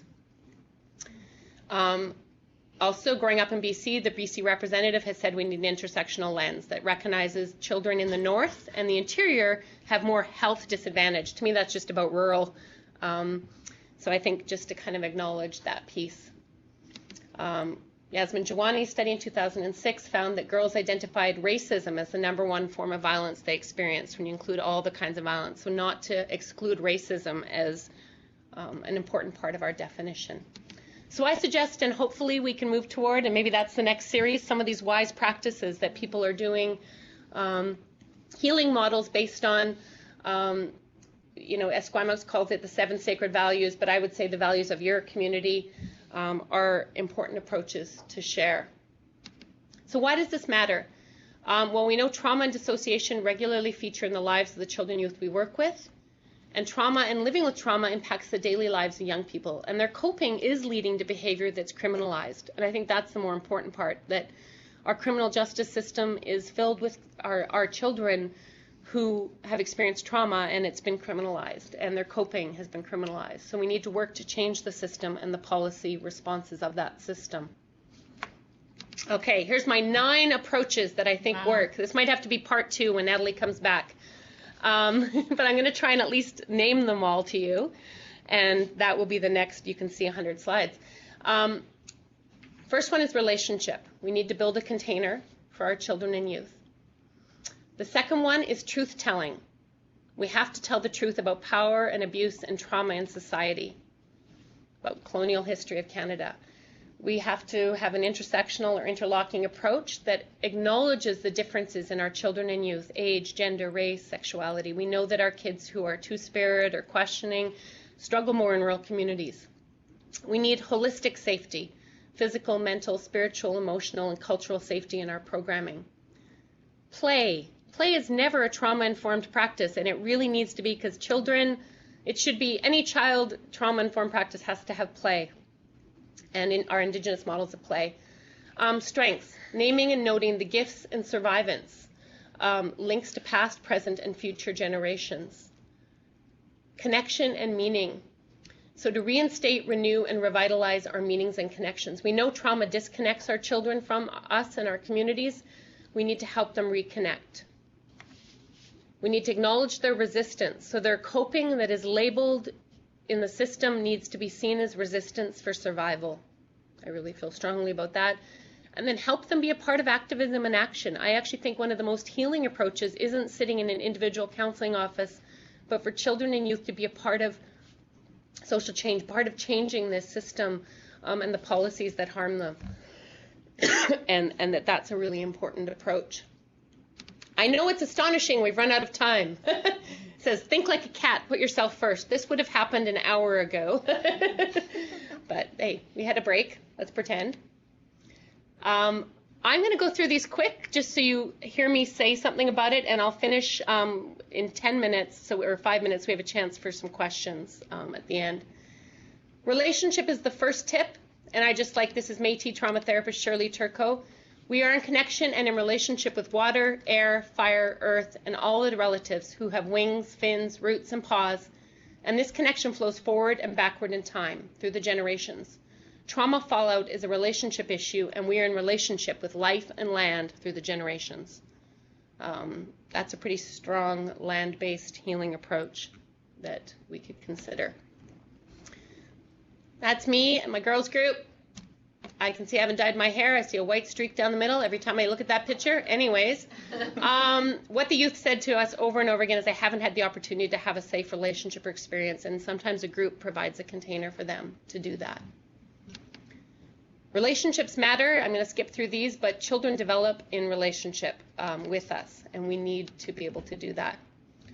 But trauma makes us everybody a friend or enemy. So kids feel it's safer to anticipate the worst versus not trust anybody in this room than hope for the best. So relationship is where the work happens. And decision making is made quickly, and sometimes we take this personal. If there's one thing you take from this, when a kid goes off at you, know it's their safety mechanism, and that has nothing to do with you, but something in them has been triggered by something in the context of that relationship. And I usually say to you, you're going to get angry at me at one point, and you won't be abusive because I won't tolerate that. I have good boundaries, but I will have a little party and be happy, and you're going to be like, what's wrong with her? But I'm going to feel like you feel safe enough to tell me that something about this isn't working, and that's really important. Talk about voice, talk about secrecy. There's no space to say, this isn't okay. So kids have an easily triggered neurobiology that leaves them hypervigilant, and they often misinterpret our cues. And I'd like to say the primary ones are nonverbal. If you could see me, I do talk with my hands a lot. I could be triggering just by the nature of my waving my hands around if you've experienced, for example, family violence or witnessed that. Hands could be flailing is probably something, I would need to work on. I do work on. So we've kind of talked about this, that they're survival skills. They dissociate, and they have a desire for connection, but they have an extreme terror of connection. If you think of that alarm, every time they are in a relationship, knowing that much abuse happens in the context of a relationship with someone you're told you can trust, or in a system you're told you can trust, even more so, that's really a screw up for your mind, right? Like your basically alarm is telling you to flee from something that someone else is telling you is safe. So this is Bruce Perry's work. I'll skip over it, but just that those children are in an alarm state, and often this is what we see in our classrooms and our programs. And kids will do whatever it takes to avoid further agitation of the stress response. Think of that feeling in your gut of fight or flight just for a moment right now, and how it's telling you to get away from somebody who triggers you. So they will do whatever it is to get away from that feeling. And that's where they will enter that fight or fight state and escalate to aggression. And that's where the criminalization, I'd say, of our children and youth comes in, or mental health labeling. Obviously, Indigenous views of children and attachment is very different. I'm not going to, this is Martin Brokenleg's work. I'm sure some of you are familiar. This is adapted from Rod McCormick's Careers one, but I use it in my counseling all the time. So I use these circles, and I have kids make a symbol of how they connect, who they connect with in a positive way in each of those. So in the self circle, do you draw in a journal? Do you dance? Do you, in your family circle, who's there? You can sometimes put a trust circle, your community, your culture, nature, and spiritual. Best assessment tool you'll ever had. And you know what? If a child puts only me in their circle, and they say, I don't trust anybody, only you, that's where your work is. Connect them to nature. When I was working in Vancouver with youth on the downtown east side, they would say, could we go to Stanley Park? Just because they live in Vancouver, they're not at the ocean. You know, our land places are healing. So what are the spaces for connecting to connection to elders? Youth in the research I've done have said again and again, this is a quote from a youth, they are just like your parents, but they are your grandparents. Sometimes I connect better with them because they're not as strict as my parents. Another youth says, I have a great relationship with my grandparents. I see them like every weekend. Meals together important. They're hilarious. My grandpa tells my little sister the language. I can only count to 9. They're comforting. Those are all different quotes. That's my kid's great uncle, Uncle Mike. Those are my ones at Nisconlith looking out the window. The second one is speak your truth, truth telling, even if your voice shakes. This was graffiti on a reserve, and I thought that was a pretty powerful statement. Naomi Littlebear, Indigenous poet, says, complacency is far more dangerous attitude than outrage. Shock ourselves into new ways of perceiving the world. This was part of our survey with Indigenous youth. I understand how residential schools affect Aboriginal peoples. You can see there that 82% reported they understood residential schools, but more female youth, 91%, versus males, which was 68%. But again, so there's a knowledge of it, but what do they do with that? This is what they do. This is resistance. I speak my mind about race and racism, even if others are uncomfortable. Higher number of males spoke their mind, which was interesting to me because girls tend to write on our body, hold stuff in. But I think our males get criminalized. So male Aboriginal youth were more likely to speak their mind about racism, if you could see my quotes. That might mean getting angry or speaking out, right? 68% compared to females were only 36% speaking up. So we need to decolonize our practice and indigenize, learn the story, tell the story. For non-Aboriginal practitioners, I say you need to understand the history of trauma practice within Aboriginal communities. I'm going to skip over these. So truth-telling. I use myself. I name and challenge negative cultural messages, and I share strategies for coping with these. For example, racism. What can you do? You have to step out of your role sometimes in that setting, for example, a nurse, and focus on self-disclosure with intent, meaning you're not disclosing about your own issues, but maybe talking about how you've dealt with racism in your life or how you've spoke back about media images that made you feel not positive. That's just the diversity. We've already talked about intersectionality. We plant seeds with the youth. I don't know if you can see that in girls group, and they collage and paint on the outside of each of those plants, and we have them grow throughout the group in the window. That's in a school in Chase, so that's that picture. So I'm going to skip over that, except to say that's the diversity of who an Indigenous girl looks like as well.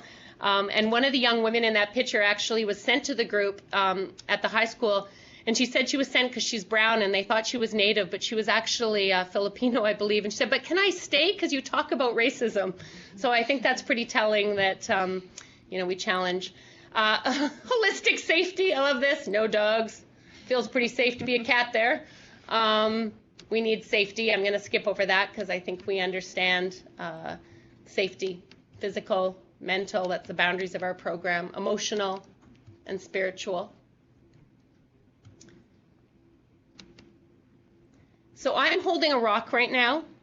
For those of you that have to do court work, doing a safety symbol is a really important thing that you can do with children and youth, and anchoring them around that. Rocks are everywhere, very grounding. They are our ancestors. But for kids I've used who've gone to court, being able to hold something on the stand or in stressful situations that you've anchored with their feelings of strength and resistance is a really powerful approach and very simple to kind of utilize. So containment includes those found within the culture and within self, learning to live beside the trauma and managing your triggering reactions. We've talked about triggers, anything that reminds you. I'm going to skip over this. This is about how to ground kids. You can read through it. It's just let them know they're safe. If you notice they're not breathing well, provide them with those items. Have a hand gesture. And then you can check in with them, have a drink of water. So there's some very good strategies here in these slides just about how to ground a child or youth who you think might be dissociating. And that's really trauma informed. And once you start to know what triggers them, I say to kids, we're co-detectives. Let's have a little notebook and let's figure out your triggers. If it's Old Spice, women who are 5'3", the sound of planes going overhead, like just have a book. Just think of this. If I have a nut allergy, which I do, I can go into a classroom and say, nobody in this classroom can have nuts, and everybody will stop. But if I'm triggered to the same degree, it feels like a death reaction is happening in me by a certain smell or person, I feel crazy if I bring that in. And I say to kids, why don't you get to go in and say, you know what, I got a trauma reaction to this room. It's in a square. It reminds me of that. So helping kids work with their triggers to me is very trauma informed. Deep breathing, relaxation, alternative forms of communication. So those strategies I've shared there. We got to play. I really wanted to get to play. I know we're running out. These are my kids again. They're the only kids I can really use. This is looking at Indigenous games. Rebecca, Jules did those at the canoe journey. They've had a chance to be a part of it a lot, but I think they do teach that, little ones together and the importance of play. Massage for our little ones, music, dance, play, art, storytelling, exposure to the performing arts. I mean, all of these things are play as we grow up, and kids really need that. It's pretty essential. As I said, at the berry picking camp, Minnie was just playing the stick games with them, throwing them, and they're catching, and I could see that she was teaching them about boundaries, about self-regulation, but it was fun, and they were having a blast. And they even had a competition to pull the cedar roots. Like, that was really fun because it's hard work, and the boys just loved it. So I was like, we loved pulling the roots. And like my twins were on either end of a root. I was like, wow, that's pretty amazing. Strength and resiliency, maybe, in terms of ending there. I know I didn't get to the end, but Madeline Dion Stout says that her parents' resilience is working through her now, and how even her triggers give her life. Their resilience becomes mine. It had come from their mothers and fathers, and now must spill over to my grandchildren and their grandchildren.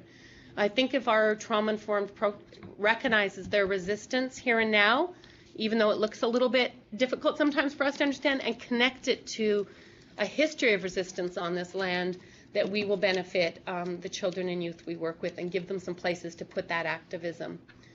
I'm going to take a deep breath and apologize that I didn't get through all the slides. But we're close. Yes, that's right. You are. And I'm welcome to come back, and I'm sorry for talking so fast, and welcome any questions in closing. I'll put up my email address. Can I also, Natalie, this is for everyone that can't see me, it's Leah Walker speaking, but I'm wondering if the audience, as well as through email to the Learning Circle, if you have any thoughts around programs that you have in your community around that next step, like best practices, around supporting healing in your community, particularly in this field.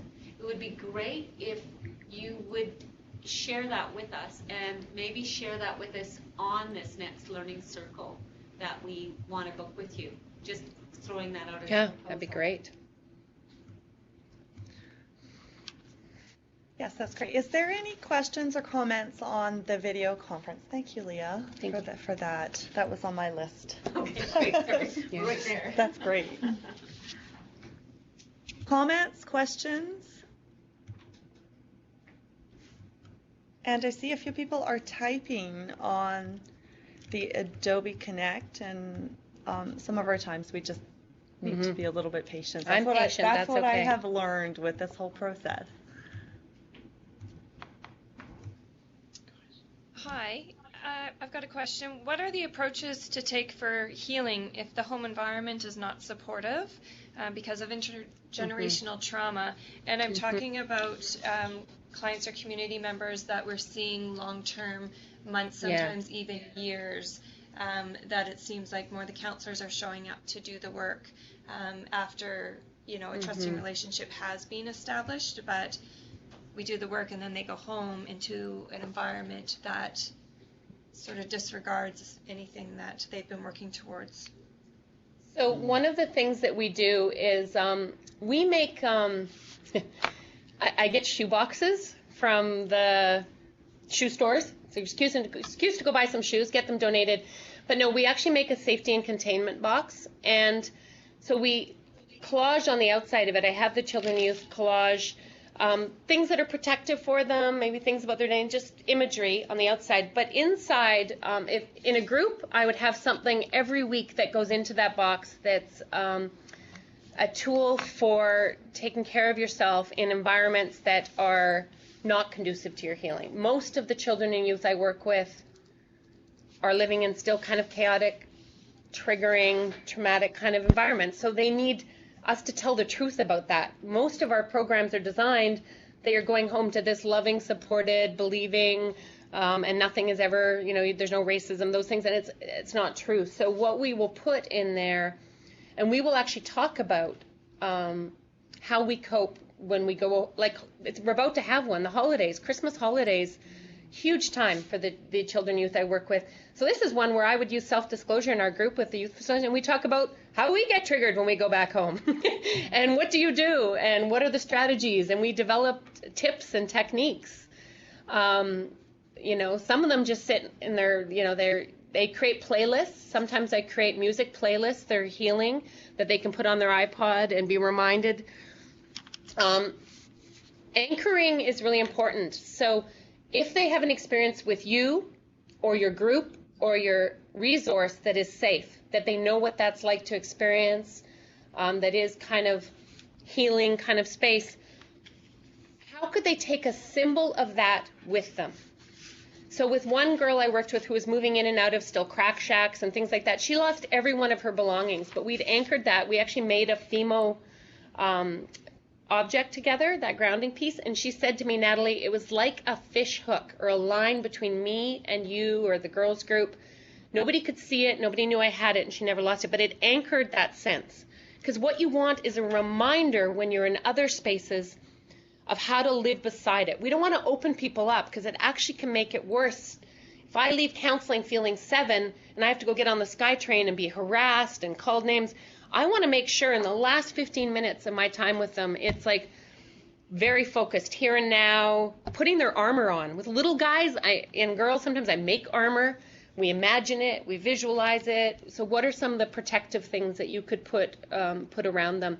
But that shoebox approach, that container, I have been told again and again by youth that really works and gives them some concrete things. It could be Epsom salts, go have a bath. It could be a little bit of sage, or if they made their own little, could be a rock, something small that they can hold. And but I think you guys know the hard part of this work. The questions you're asking reveal that you guys are doing this work, and I think we need to have more dialogue about this and sharing. I mean, I will learn as much from you, and I wish we were all in a room together.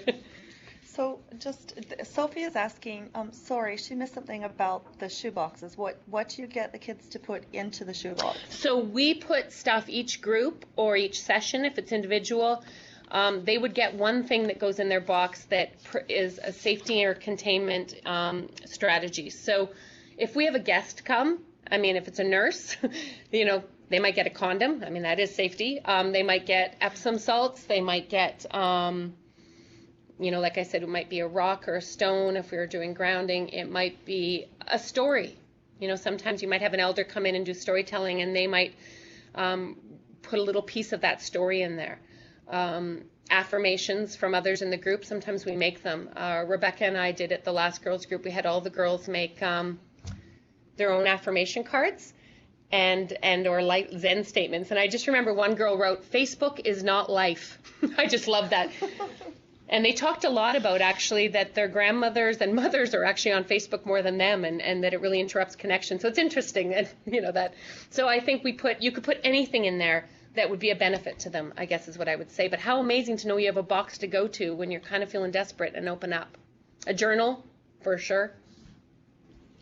Okay, so Carrie, thank you. Of possible interest, Dr. Katz and his advocacy regarding bystanders and their responsibilities, how to stop gender violence. Nice. So there's a suggestion for a circle. Thank you. That's great. And Crystal, thank you. MCFD sponsors a monthly trauma-informed community of practice meeting in Mission, Abbotsford, Chilliwack, Hope, and Agassiz, where all are welcome to attend and share, learn more about trauma-informed practice. And Sue comments about a medicine pouch that they make as protection for children, adults. Spirituality is greatly impacted. And needs rebirthing. Absolutely. Are there any more comments? I want to make sure I'm being inclusive of the video conference units, of people in the rooms.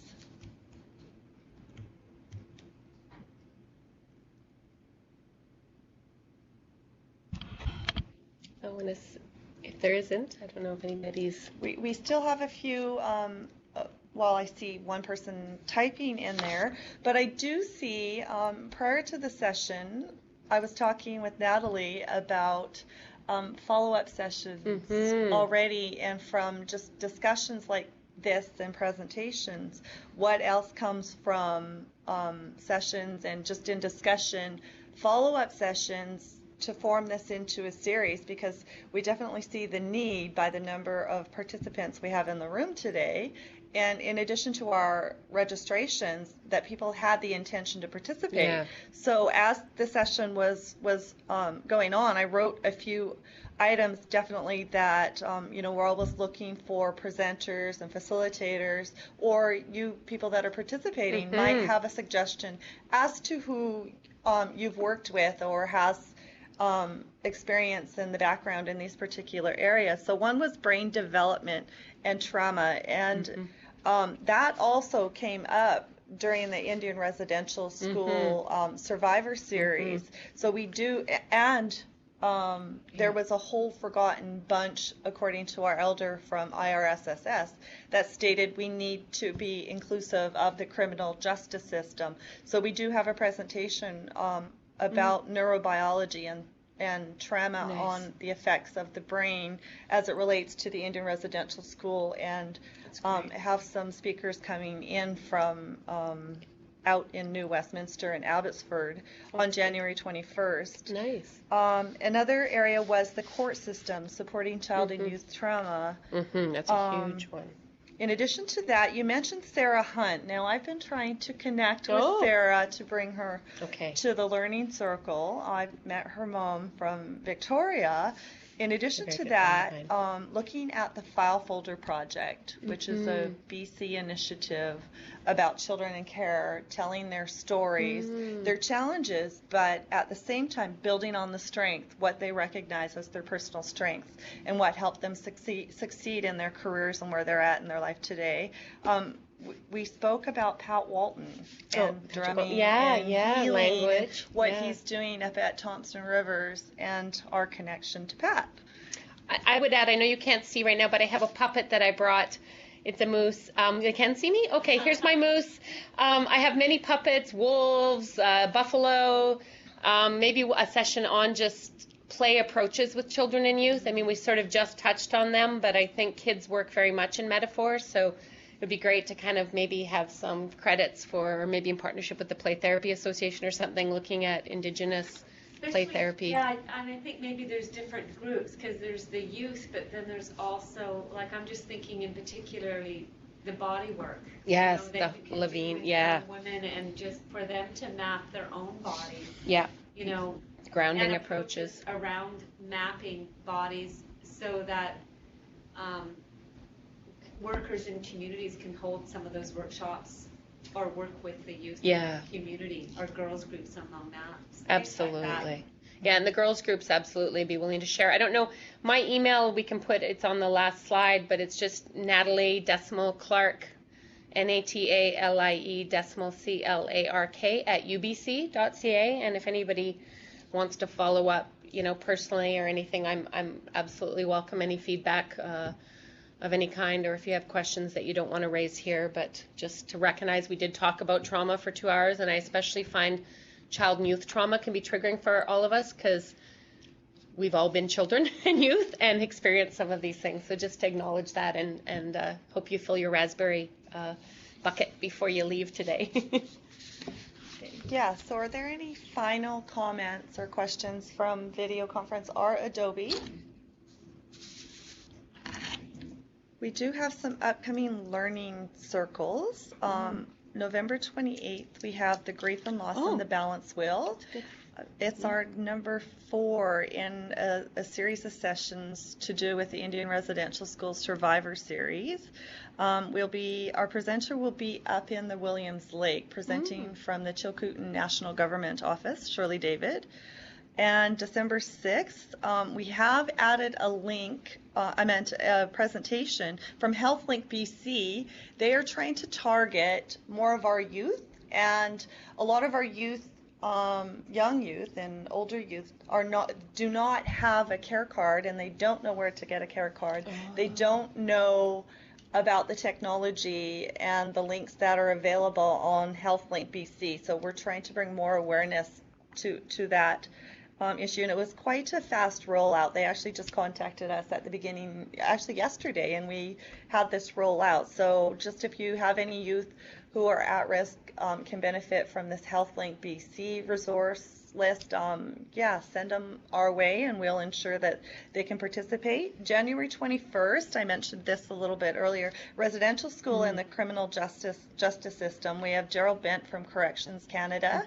January 28th, we have the Nankaini Wellness Center doing a presentation, and we also have a series of presentations that we're working on, specifically to do with alcohol and treatment centers. So join us for that series as well. February 11th, we have the BC Aboriginal Network on Disability Society coming to present as a health resort for support and disability programs. So we do have a lot that we're planning for the new year and into the early spring. Have any ideas, suggestions, best practices? As Leah had mentioned, that's another area that we're interested in. Please do send those our way. We welcome feedback, and thank you for joining us at today's Learning Circle. So thank you, Natalie. Well, thank Is there you any for the final invitation. words that you would like to?